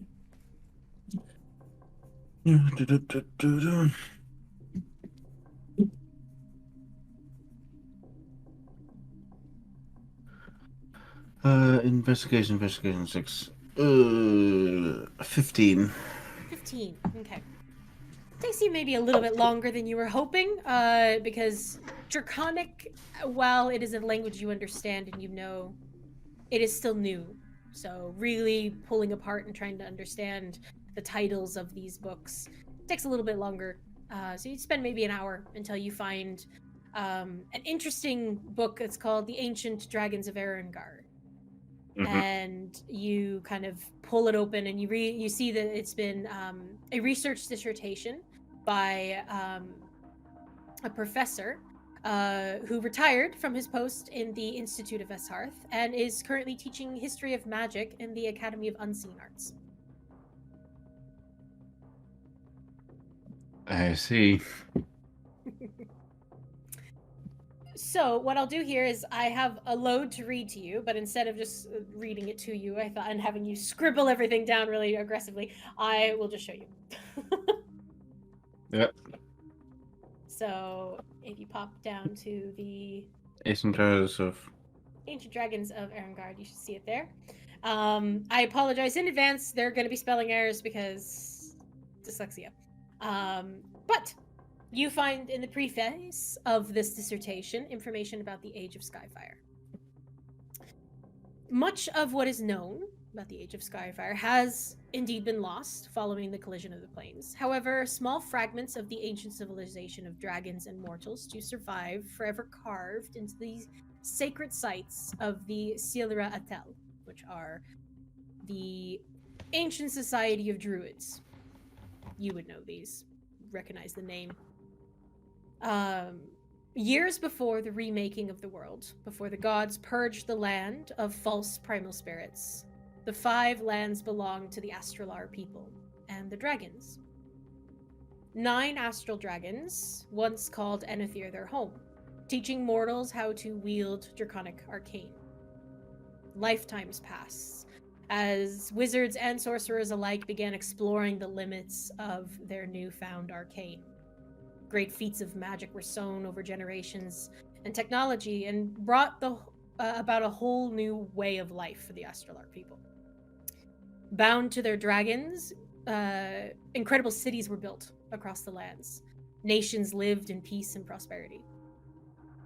However, some of the dragons grew weary of mortals' ambitions and tried to snatch back the gifts that were once bestowed upon them. A great worm named Grio IX the Wise, once a teacher and protector, turned dictator and demanded the Astralar people surrender their arcane power.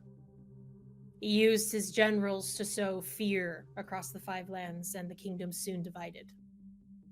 Great war broke out, pitting warrior against king, brother against sister, dragon against dragon.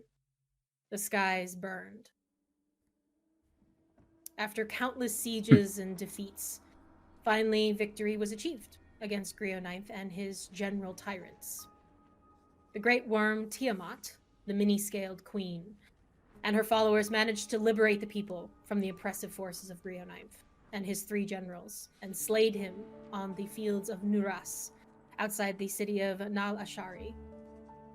His followers were scattered to the 4 winds. However, who could have known that the many-scaled queens had a great plot?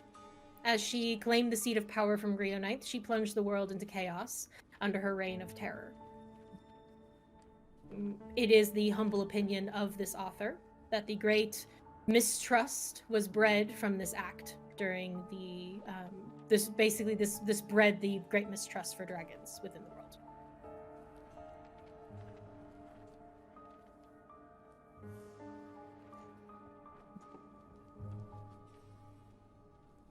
Okay. So in this book, is there any other information you're looking for? I'm looking for any mentions of Civilite, her original name, and Avaliron. All right. You do come across both Mornasenna and Ivaliron, but you come across Ivaliron first. Ivaliron Durell was also known as the Eater of Dragonfire. He was a Astralar elf, a hero of the Age of Skyfire. Born a humble son of a blacksmith, Ivaliron grew to be one of the most fearsome warriors in this age, standing against the might of the dragons in acts of glory and honor. He faced and survived the maddening inferno, Mornisena. Once one of the most terrifying dragon generals of the age, he wielded one of the Crestral blood bonds, a blade of starlight.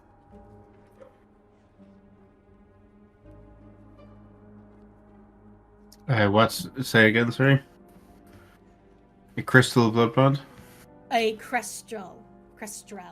So I'm probably even saying my own word wrong. Crestal. Crestral. Blood bond.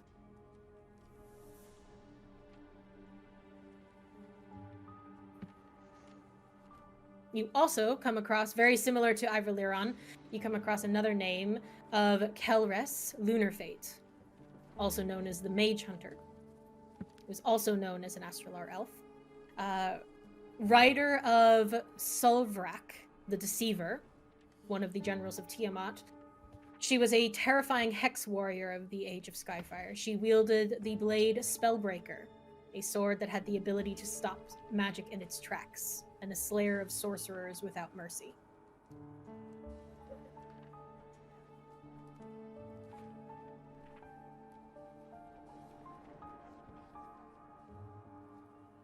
What's her second name? Lunar Fate.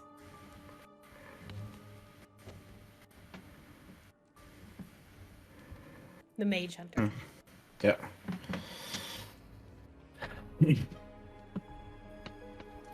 Is there any more mentions of the relationship of Everliron with Mornisena? We pour over this book for probably another hour. There's no other mention of a connection between Ivaliron and Mornisena. The bits you do read of Mornisena do not paint her in a good light at all. She was one of the generals of Brionite and was known for spreading a maddening inferno throughout every city she went to. Okay. I know it sounds pretty weird, but can I insight check the book to see if there's a bias from the author? Amazing. Yes, you can. Why the fuck not? Insight check. So I checked that book. I'd say at advantage. I don't At think I advantage. have a second. Okay. I really want you to roll low so that you have to say, I don't know, it's hard to read.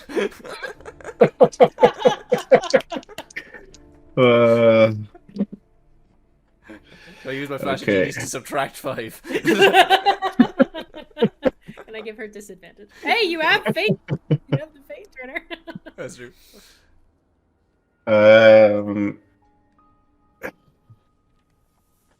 Let's see. I'm just gonna use my inspiration to roll one of those again. Okay.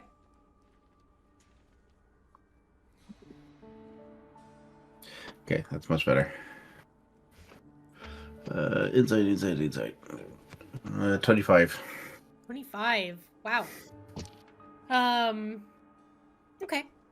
Inspiration gone. Inspiration gone. Mark that off.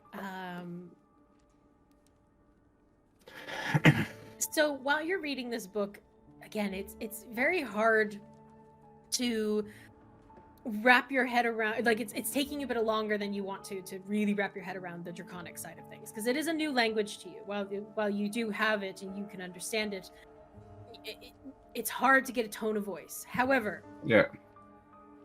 with that 25 in insight, all you feel is rage coming from your blade. Absolute carnal rage.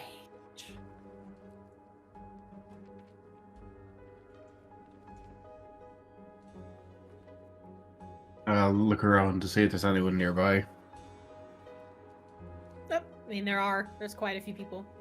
Grisk is still near you, the Owlin. Yeah. I'll kind of, as I'm reading it, I'll just slowly walk away, like as if I'm walking while reading. Okay. A little bit more private area. Okay, I'd say you do. You kind of find a nice little nook.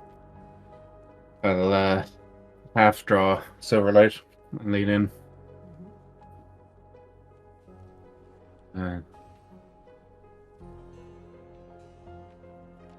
feel a lot coming from you. I also get the feeling that this Enethær is full of shit.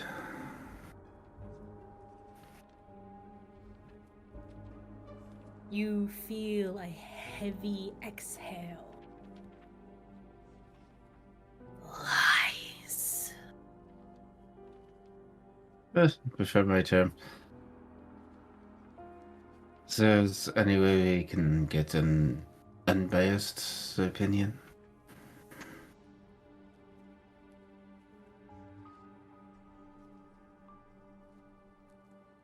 I know what those words say. And they're wrong, but I don't know why. I can't remember. Then perhaps that is the next step. We'll have to find a way so you two remember.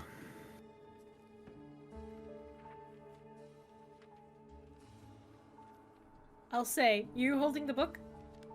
I'm holding both. I'm holding the book in one hand and kind of half drawing Silverlight in the other. Okay. So, roll me a luck check. Okay. Lucky days.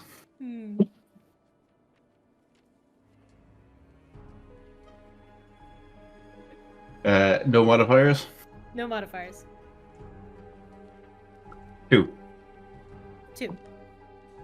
Yeah. As you feel this bubbling carnal rage from your patron, the book bursts into flames. Oh. I'll look quickly, kind of glance around, and then just sweep it away with my foot. Kind And of, your glove is nonchalantly walk back. just bits of like fire on your gloves, and you're kind of like trying to bash it out a little bit. And you kind of kick the book away, and you kind of hear, "Oh, what's that? Oh no!" And then a few people are kind of like going over, and they're trying to put the book out, but it is pretty burned at this I point will because. prestidigitate it to snuff out the flames. Okay, you do so. You do so. Who lit a fire in here? Oh, and they're all just kind of trying to figure out what's going on. They grab the book, and half of it has been, it's almost like someone took a bite out of it. It's just been burned away. Pages are scorched, blackened. Go ahead and roll me a performance check.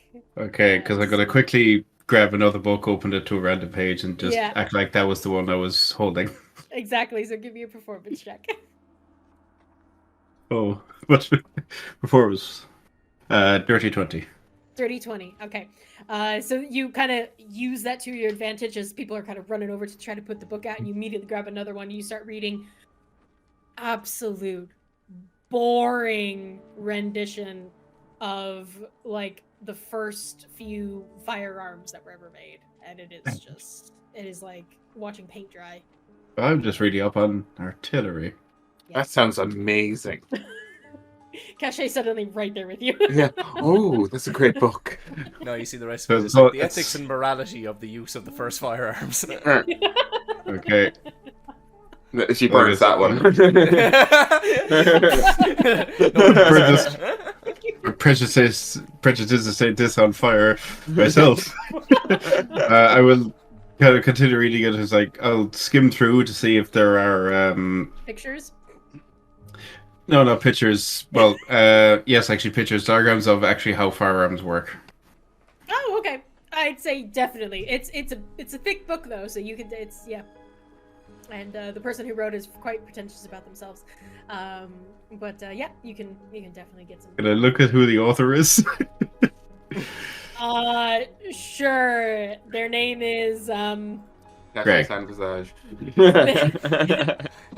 Jarnathan. Jarnathan! Their name is Jarnathan. Jarnathan. Aquin. Jarnathan Aquin. There you go. Okay. Okay. So, I'll leave you there. Caché, you are looking for information about the dream realm, correct? Oh, yes. Go ahead and roll me an investigation.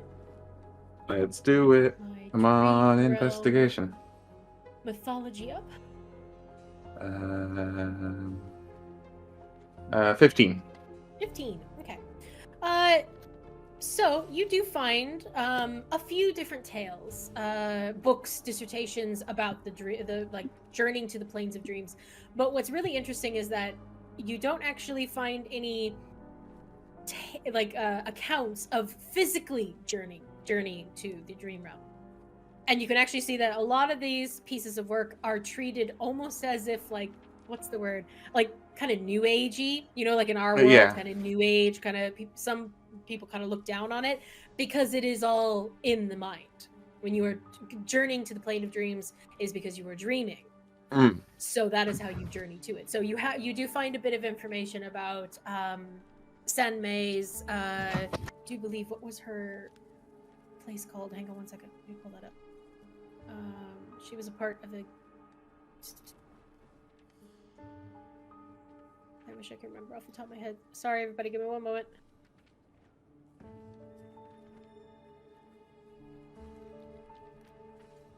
She is...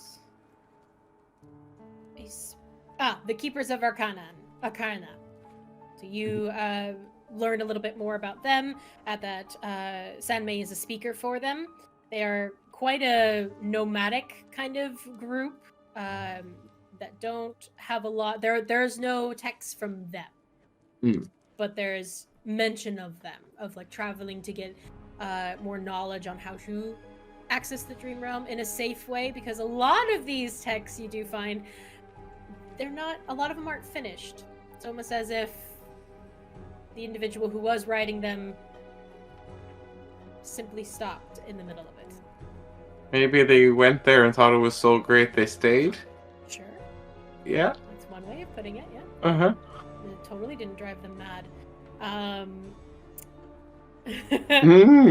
So, the dream realm, what you do find is that most of the accounts do mention the Veiled Crow, or Surin. It is believed that Surin is the ruler of the dream realm, a being that rarely speaks aloud. Instead, they speak through illusions and warping the reality around them. Cloaked in a sheer purple veil with bright glowing white eyes and no visible other facial features, they're usually exquisitely presented at all times, and they are the reason why it is safe to travel into the dream realm. It is also believed that Surin is the creator of the Angasir, who are the guardian archways into the dream realm, and the Anvaral, are also known as the Dream Eaters, or the Nightmares. Surin is believed to have created both to keep the balance. Interesting. There's not as much mention about the nightmare sides of things. You do see the one in particular that you do come across is actually paralysis. Many of these accounts that talk about journeying to the darker sides of the dream realm mention suddenly seeing a being known as paralysis and suffering moments of being unable to move while they sleep as a creature stands over them or sits on their chest.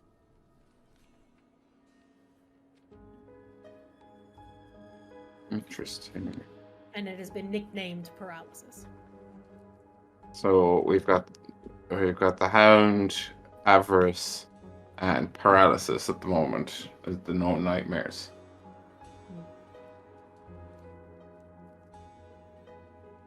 I'd say if you're really digging deep, you'd probably come across one other mention of one that's called Destined Death, also known as the One of Fate. Works through revealing one's death.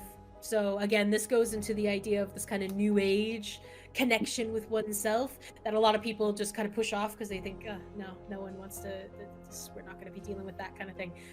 But this being is thought to give visions of one's impending death. Whether that's good or bad, who knows? Depends on if you fear death or not.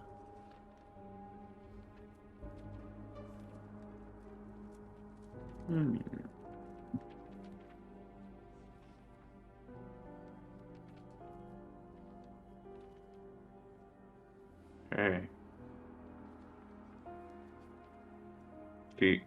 Caché is really hoping that there's only 2 nightmares that have escaped. They're not all running around.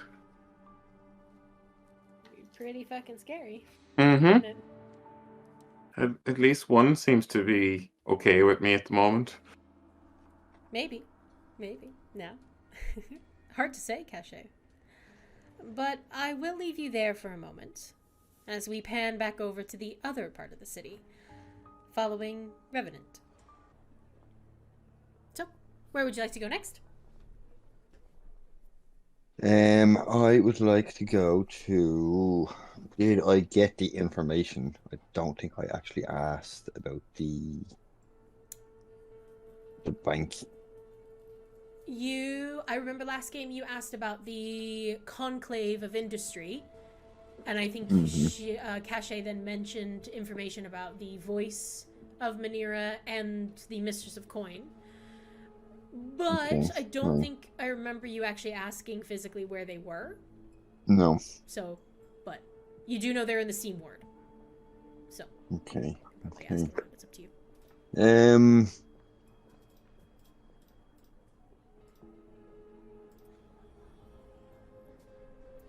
Well, I'm going to assume the Silver Vaults is the bank, is it? It is. So, I mean, on the map you can see it, yeah. I'll say, for expedience sake, I'll say that you probably just asked a few people around, and roll a persuasion check for me to see how well. Okay, persuasion. Do I get advantage on persuasion now? I don't think I do, will it? Oh, I don't know if it's an inquisitive rogue thing. Is it? Or maybe it's perception. Need a second. Take your time. It's perception and investigation. Okay, persuasion is 4 plus 9, 13. 13. Okay. It takes you a little bit longer than you want, and you can't tell if it's because you approach and you ask, and a few people are kind of like looking at you strange because of your appearance, your mask.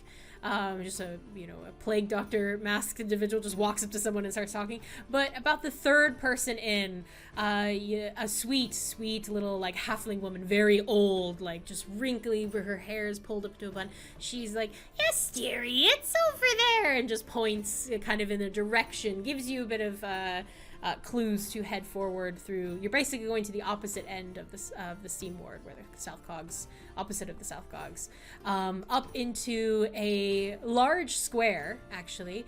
The Shatrix, sorry, not Shatrix, actually, where was it? Hang on, where is it? Where did my thing go? Sheerbrill, sorry, very close. Square, which is, kind of where a lot of the offices of the Conclave kind of gather. It's this kind of collection of buildings here. And as you walk into this part of the city, you see a massive like marble statue in the center, of a grand warrior in heavy plate armor. The Silver Vaults is the main banking system in Manira. People come here to exchange coin, to store it for safety, all those different things that you can think of for a bank. There are large stone steps leading up into the foyer of the bank. What would you like to do? I'd quickly like to give this statue a look over and see if Okay. there's anything unusual about it. Perfect. I'd say let me just hear your passive perception. No, roll me a perception check then. if you're looking it over. Okay, perception is... I get advantage on these anyway. So 12, 14 plus 18. 18. Yeah, checking it over, it looks to be a masculine presenting warrior. There's a kind of a fire emblem on the chest. Not so much as, not like Solander, because you're used to seeing kind of like fire is kind of effigies made with Solander. This one's a little bit different. There's more of a military aspect to it. And you would know that the god Rundal is the god of war. So this appears to be some kind of monument to potentially a warrior of his, but just a proud presence here within the city. A fire symbol is not the same as the one on the opal I have, is it? No, it is not. Okay. Right, I'll head up on into the vaults then. Okay. Speeding on up through the vaults, you walk up, and as you're passing through the doors, you notice that there are two kind of guardian style clock forges on either side of the door. They are polished like chrome silver. They are extremely shiny. These are the Silver Guard. And as you walk into the vaults, it's quite busy this time of day. People are bustling about, making deposits. There are about 4 window tellers at the front, or kind of towards the back of this building. Go ahead and make a perception check for me. See how well you pick up on this. Nat 20. Nat 20. All right. Yes. You very I'm quickly. I'm loving this advantage on perception checks. You very easily pick out 6 more armed silver guards, and with that natural 20, because you rolled high enough to see him, you also see a hidden guard. Appears to be dressed in plain clothing, but not doing a very good job of hiding in plain sight, obviously. Reading almost like a newspaper. They're kind of situated in one of the benches in the center of the vaults. But you do see 6 armed silver guards just kind of stationed around the place inside, and then this hidden guard. So, what would you like to do? And can I see like what's behind the tellers? Is like closed rooms or? Behind the tellers, it's hard to kind of tell. It kind of almost just looks like it goes back into like office spaces. Yeah, that's kind of what you're seeing at the moment. Okay.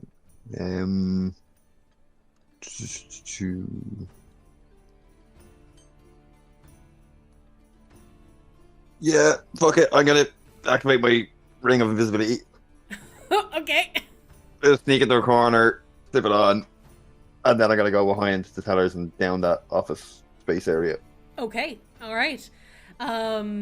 Okay, so the tellers, let's see here. Go ahead, make me a stealth check. I know you're invisible, but you still make sound.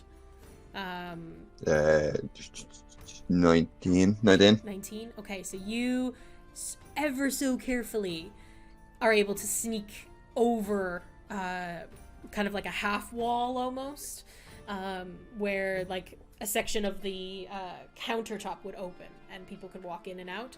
You kind of just are able to slip over it, not lifting anything or making any noise, and sneak behind the tellers. You do see that behind the teller, or like next to the tellers as they're sitting there kind of talking to people, you do see that quite a few of them are armed with pistols, and one has a shotgun underneath where she's working at the moment.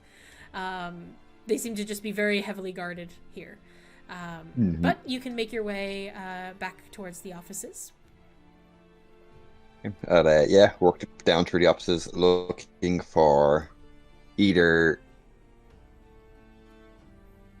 like the room with safety deposit boxes.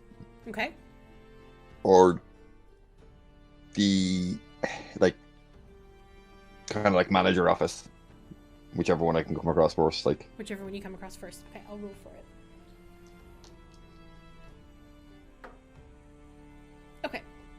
So as you're walking through, or kind of slowly, gingerly making your way through, a few people do pass you, and you kind of press yourself against the wall and kind of hold your breath for a moment. But a lot of these rooms actually just kind of look like, again, general office space. You see kind of a lounge area for some of the workers.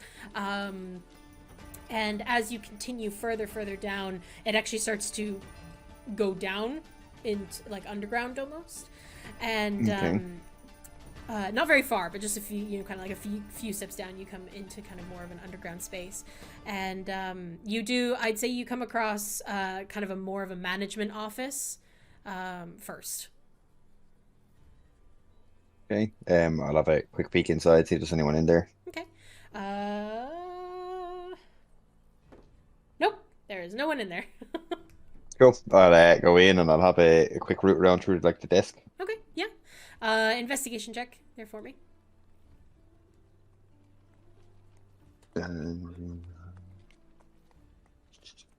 14. 14. Okay. Looking around, there's a lot of information about like just general business practice, kind of boring.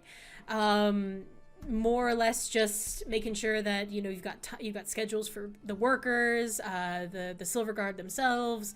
There's a few kind of details about the Mistress of Coins investments and where the family is putting certain things. I'll take that. You're gonna take that? Okay, cool. All the information on the Mistress of Coin. I'll take all that. Okay, there's not like major information. It's more just like what charities she's donating to, information about certain shipments that might be coming in. It's kind of things like that. So you take that? That's perfect. Yep. Okay. And I want to look for if there's like a list of like kind of like top class clients, like VIP clients for the bank. Like lists of companies or wealthy investors that would be kind of given preferential treatment when they come in. Okay, roll me a luck check.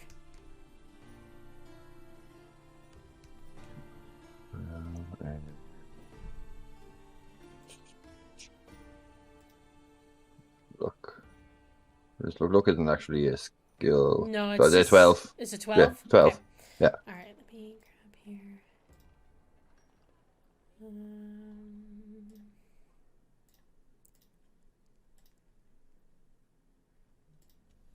Okay, so I would say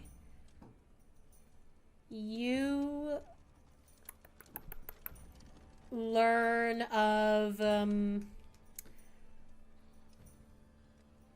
two VIP high-ranking families of the city would be House Tully.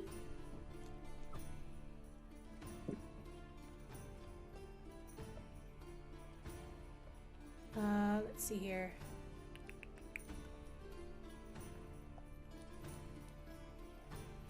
From their kind of like just little bits of details. Again, there's nothing like major blackmail-y that you can use in this because it's all very kind of standard stuff.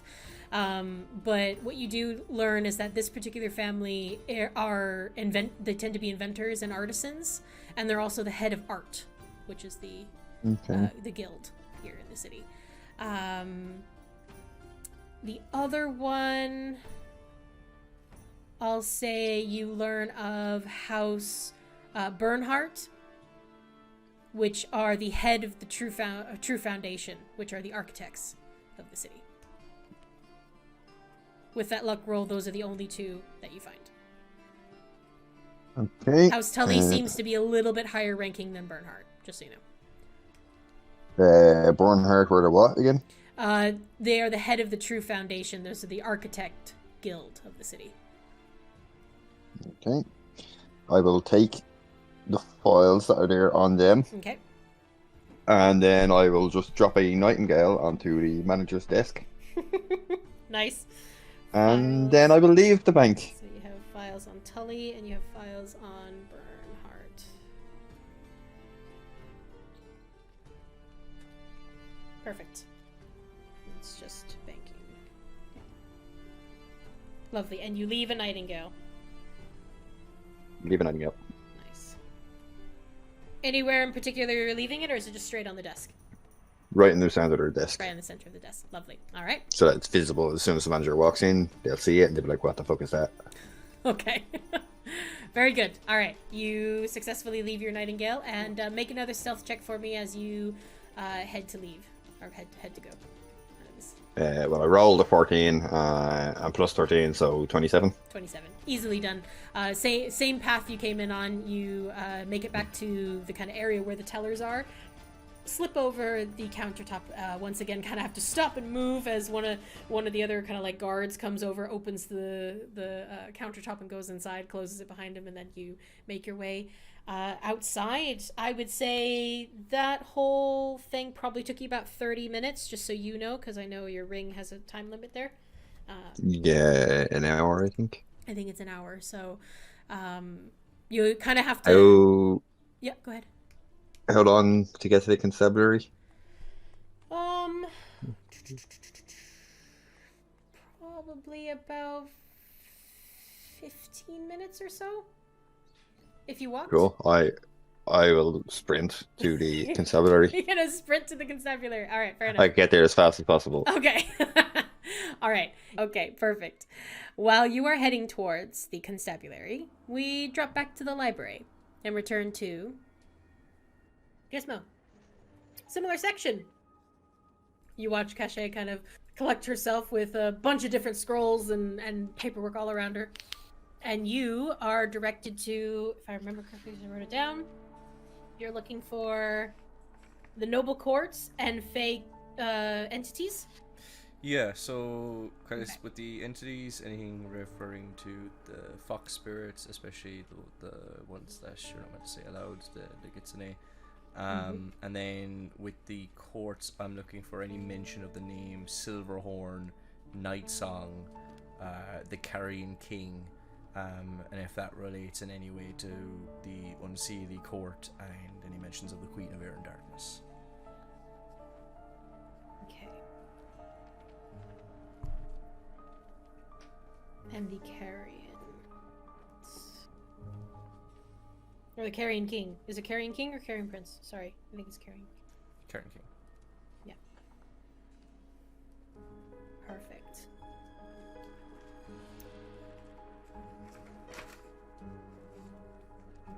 Where is my... One moment, please. Take your time.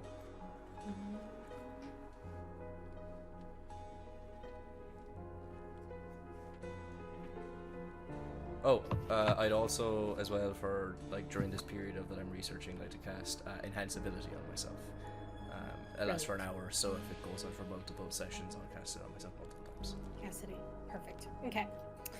So, if it's okay with you, I can answer one at the moment, and then if you're okay with it, leave the next few questions with me. Do you want me to roll and see how much information you'll have to create? Yeah, roll an investigation. No, not even create it. You know what it is? I wasn't prepared for all those questions, and they're scattered everywhere. So instead of me saying a sentence and then going somewhere else, I feel bad. I want to give you like a good, chunk of detail. Sure, so roll investigation. Roll 3 investigation checks for me. 3 investigations, and these all be advantage? Yes, they would be. Yeah. Yep. Okay. As well, because you're Fae, so. Okay, so the first roll investigation is a 26. Okay. Brilliant. Second roll is 28. Wow. Okay. And Next third roll, is 26 again. 26. Damn. Okay. Do you know as well? I'm just because I can. I'm gonna pump 3 flashes of genius and put +5 on all of those. Fantastic. I'm just gonna go post 30 and get as much as I can. Why the heck not? Okay. So I'll mark off 3 uses of that. That is 26. That's Jesus. That's 31. That's also 31. I love that you guys are already rolling into the 30s. How crazy is that? That's 33 on that one. Damn. Okay. All right, so oh god, sorry, I just whacked the mic. Due to the time as well in the evening, are you okay with that, Gizmo? Leave those with me because I want to actually give some good info because you rolled so beautifully well. I will pick up with you then immediately next week, and we will be able to go into. I'm totally down with that. Is that okay? Yeah, just though, as I'm researching, Yeah, of course. I'm also just keeping an eye out just for where, like, more restricted sections might be, like where it seems to be that people need clearance to get in, and what the method of doing that is. Just in between the frantic reading. Of course, there's going to be a lot. I can tell you that right now, if you want, because you saw it last time you were here as well. There seems to be the general public has access to the ground floor. So the ground floor is where you can do research, you find accounts, tales, there's fiction as well as non-fiction, but there's very easily clearly marked which is fiction, which is not. So, you know, you can definitely know what you're looking for, what's research and what's not. Where the first floor and the second floor are all restricted sections. And as you saw from last time, Al had to prove that he had arcane knowledge and ability and would not abuse what he would be learning up in the restricted sections. And he was then invited up to the first floor. Right. Yes. I actually recall. Yeah. Yeah, no, you're correct. Yeah. So it does seem like it is pretty restricted up there, in the sense that you don't even know how to get up there. There's no visible stairs or doors or anything. It's almost like that's kind of under lock and key. Okay. And if you floated up there, somebody would see you pretty easily. Yeah. So, you know, Yeah. yeah. So, but yes. So Question, Amber. Rules, of course. With that access to the restricted sessions, would military be a reason for access? Would Caché know, just in general? Okay, so I want you to be really, really honest with me, Caché. Would Caché have ever actually come to the library to do major research into the arcane? Be honest.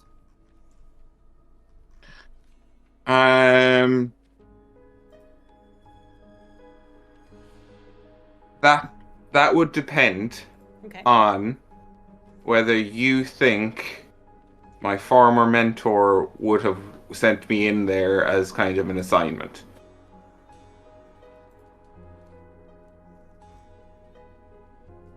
It's the first roll I've done of the night. Wow. That's impressive. And it's a natural 1. Oh. Thematic. The role and the knowing your mentor, I wouldn't say so. Arcane wasn't really his focal point. Then I wouldn't really have. So I'd say you wouldn't know if you could get clearance via the military. But you can always ask. So, in that, Al, I want to just circle back to you really quick. Is there anything you would like to research or do while you're here? Or are you just kind of keeping an eye on everybody? I mean, I would have raised an eyebrow when I saw a book combust next to Fenris, and... Especially because it was not just fire. You recognize that kind of fire.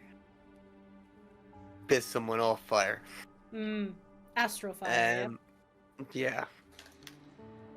I'll probably just continue reading for the rest of it, and like, while everyone else is researching.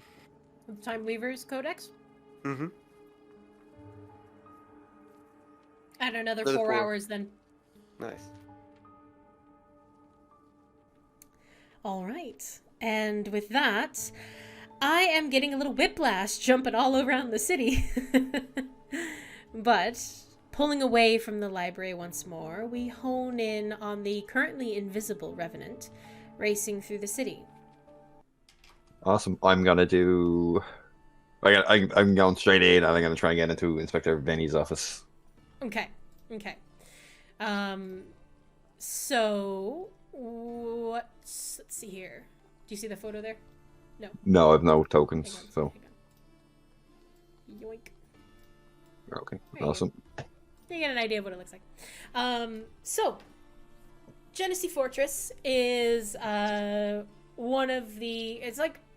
The best way to describe this place, because it's kind of unique and different, is it looks very strange. Because the Seamort is kind of this, very technological kind of feeling, advanced townhouses kind of feel. And this fortress looks really, really old. And it is, because it's actually part of one of the original parts of the city, back when it was a mining settlement, a colony. It has been restored and kind of revamped to be used as the main place housing the constabulary. So there are... Anybody can approach. The front door is usually left open for visitors to come in and report crimes if they need to.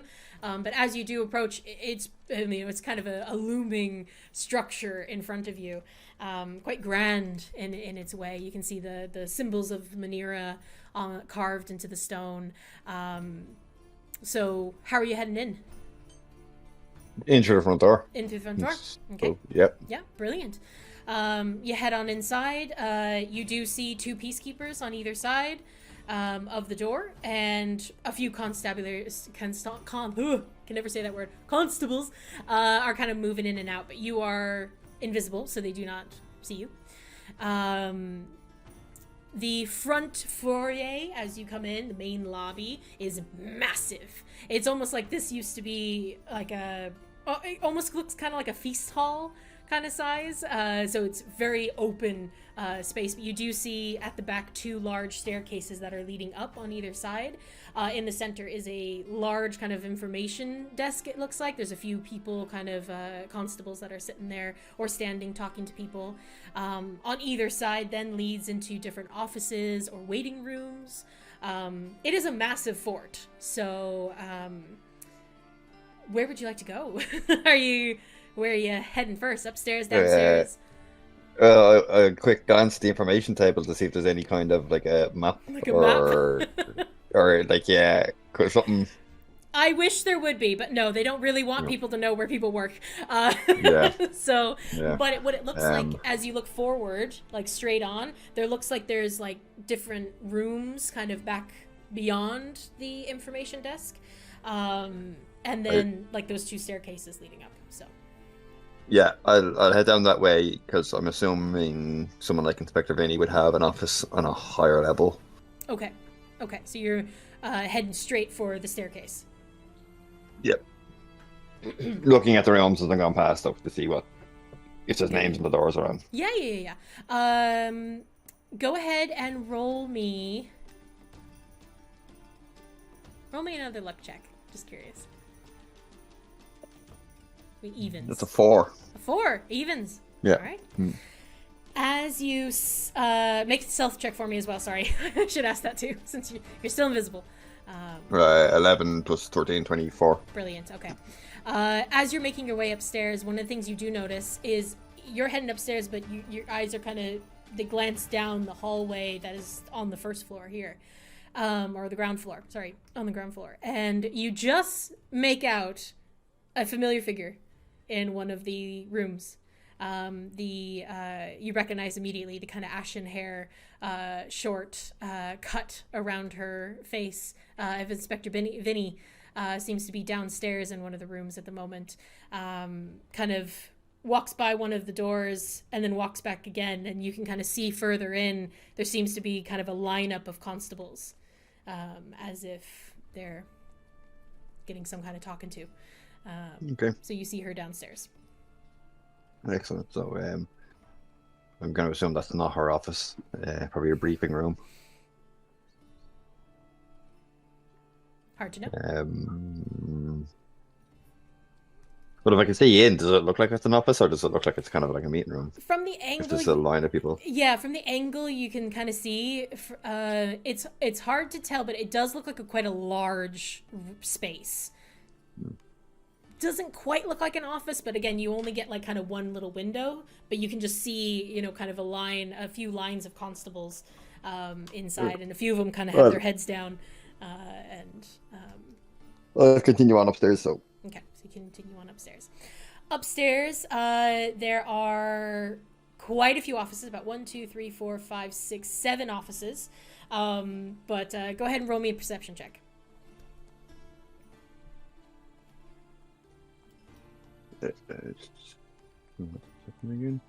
plus 4, 17. Perfect. 17. Easily done as you're glancing down. It's pretty easy to see that Vinny's office is at the very, very end. So there's like 3 office doors, and then Vinny's is at the very end. Right, I'll make my way down to Vinny's office. Okay. But before I get to her door, Okay. I glance into the nearest office. Nearest one? The nearest one? Yeah. Okay. Is Yeah, go ahead. there anyone in there? Let's see.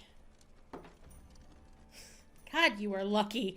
Not at the moment, no. There doesn't seem to be anybody in the room right next to Vinny's.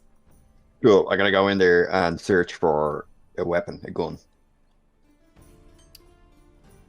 In Vinny's office or in... No, in the other office. Okay. That's another inspector's office, so... I'll luck check for you. Okay. After a few moments of kind of looking around and checking the desks, there doesn't seem to be like a gun just lying around. Since these are kind of inspectors' offices, they tend to keep their weapons on them. Okay. Right. I'll just go into Vinny's You have a office. gun, though. I just want to make sure. I know. Okay, But I didn't go. want to use. I go into Vinny's office. Okay. All right, so you head into Vinny's office. Humble enough space. Oddly, very similar design to Dixon's. Actually, very similar layout. A bit of a obsessive feel to it. Very clean. Everything's in its place. Large oak table or desk in the center, kind of near the window that overlooks the training stable grounds at the back. You can kind of see some of the constables tending to their pistols and rifles down below. What you looking for? Is there a weapon in Vinny's desk? I'm gonna search the desk for another gun. Okay. Oh, God. You know, She seems a bit more careless. I chose these dice because I was like, I want them to roll really, really, really well because, and everything. And they have rolled 2 natural ones in a row. So, and knowing if that's kind of what you're looking for in the sense to see if Vinny's careless, that is not the case. So there is no other weapons in this place. Okay, cool. I will take my gun Okay. and I will rig up a booby trap. Okay.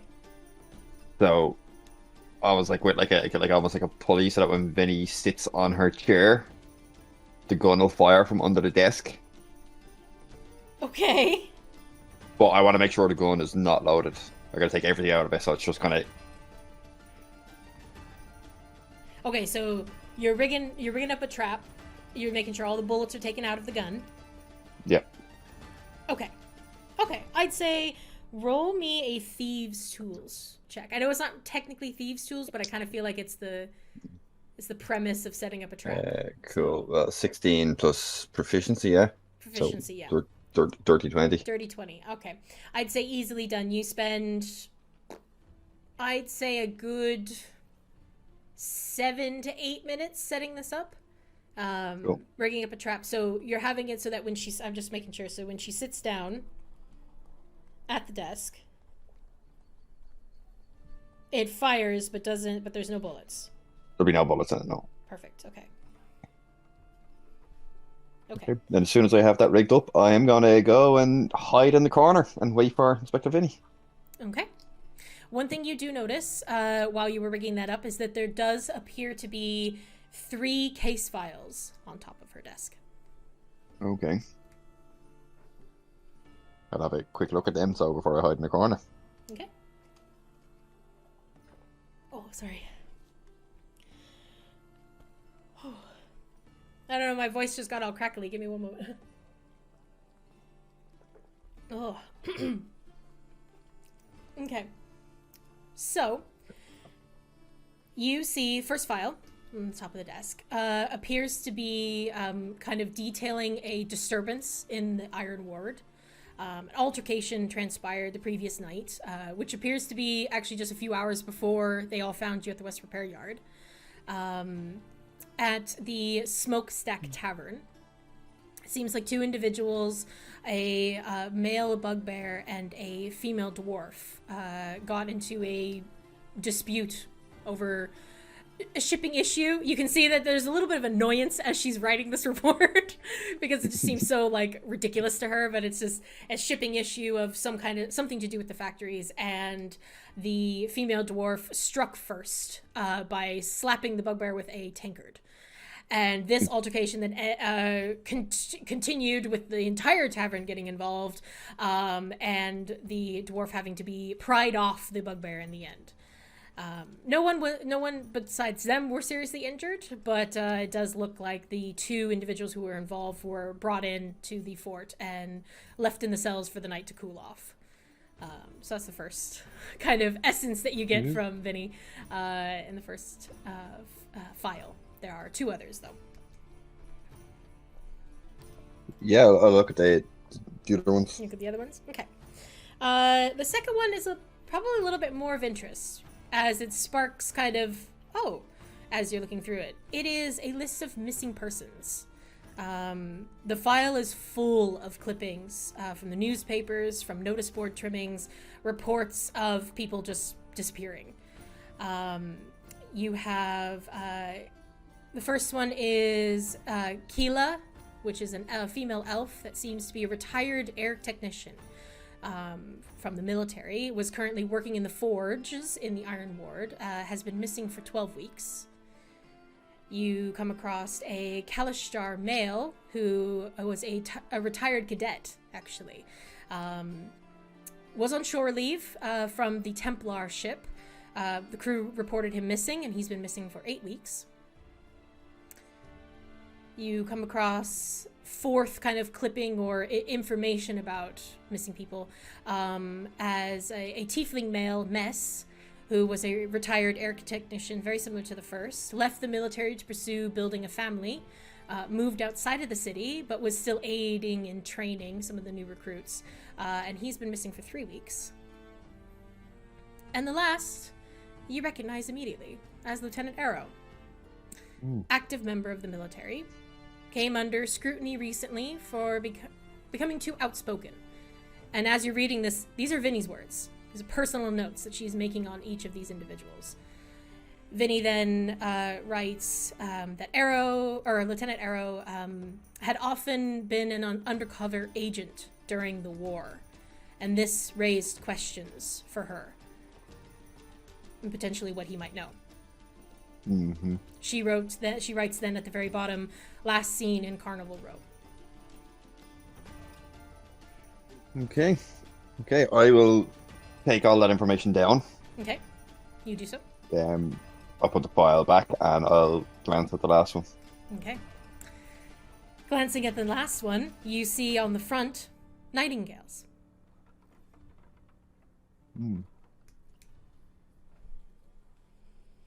I will take that file and I'll go into the corner and I'll hide. Well, making sure that one, because I have a feeling she's going to come back any minute now. Let's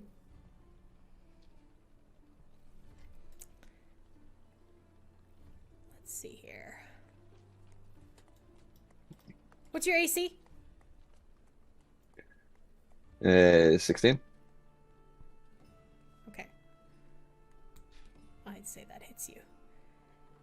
This is at 19 plus 9. Finally rolled nicely. Thank you. Okay. So as you are scooping up that last file and kind of tucking it in and heading towards a corner in the office after rigging this trap, you feel 3 almost dart-like pain pricks in your back as you're moving, and you suddenly feel your entire body seize as electrical energy bursts through you. I need you to make a Constitution saving throw for me, please.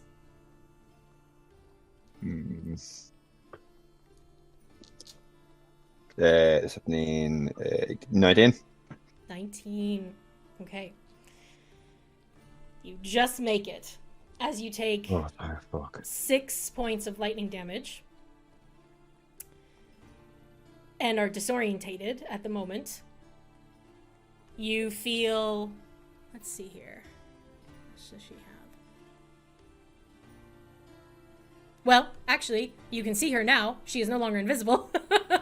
As Vinny appears and is going to attempt to grapple you. So I need a acrobatics check from you.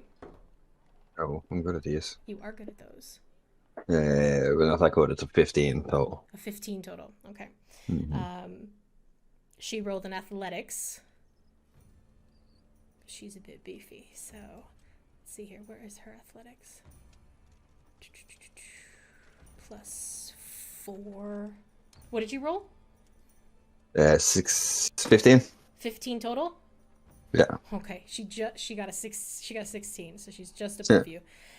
So she manages to pin your arms behind your back. You're still invisible, but you notice as you kind of glance behind, you see 2 goggles on her face. You see a pair of goggles on her face that seem to be kind of glowing. And she immediately takes you and throws you onto the desk. And you feel 2 clasps go around your wrists. And you hear, "You thieves are so predictable, aren't you? Did you think you could just walk through the front door and we wouldn't see you?" It's exactly what I thought, Finny. She kind of glances down at the files and sees that one of them's missing. "I laid those out for you. I knew you couldn't resist." See, the thing is, you think I'm here to rob you. In fact, I'm here to help you.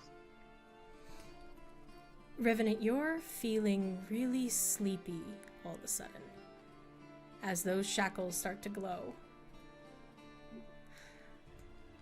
"Oh dear boy, I don't think you were here to rob me at all. Actually, I've been looking to speak to you. But I don't trust you after all your little outbursts. I warned you." The outbursts were necessary because we couldn't have people thinking we could be working together. Why do you think I dress like the nightingales? Now. And she kind of looks up and you can see, though you're pinned under her, you can see that she's looking around. "Not here. I'll tell you when." And you watch as her hands kind of go, the one hand goes over the shackles and you begin to feel incredibly sleepy. And as you slowly fall unconscious, you can just see her smiling. She's holding on to you, but not aggressively. She's kind of keeping you in place. But you do see other constables start to run forward. And she kind of goes, I got him. And as it's all fading, she just kind of is holding on to you. And that's where we're going to end tonight. So, thank you all so much for joining us this evening. Don't forget to like and subscribe as we post new episodes every Friday, and we will see you in the next episode.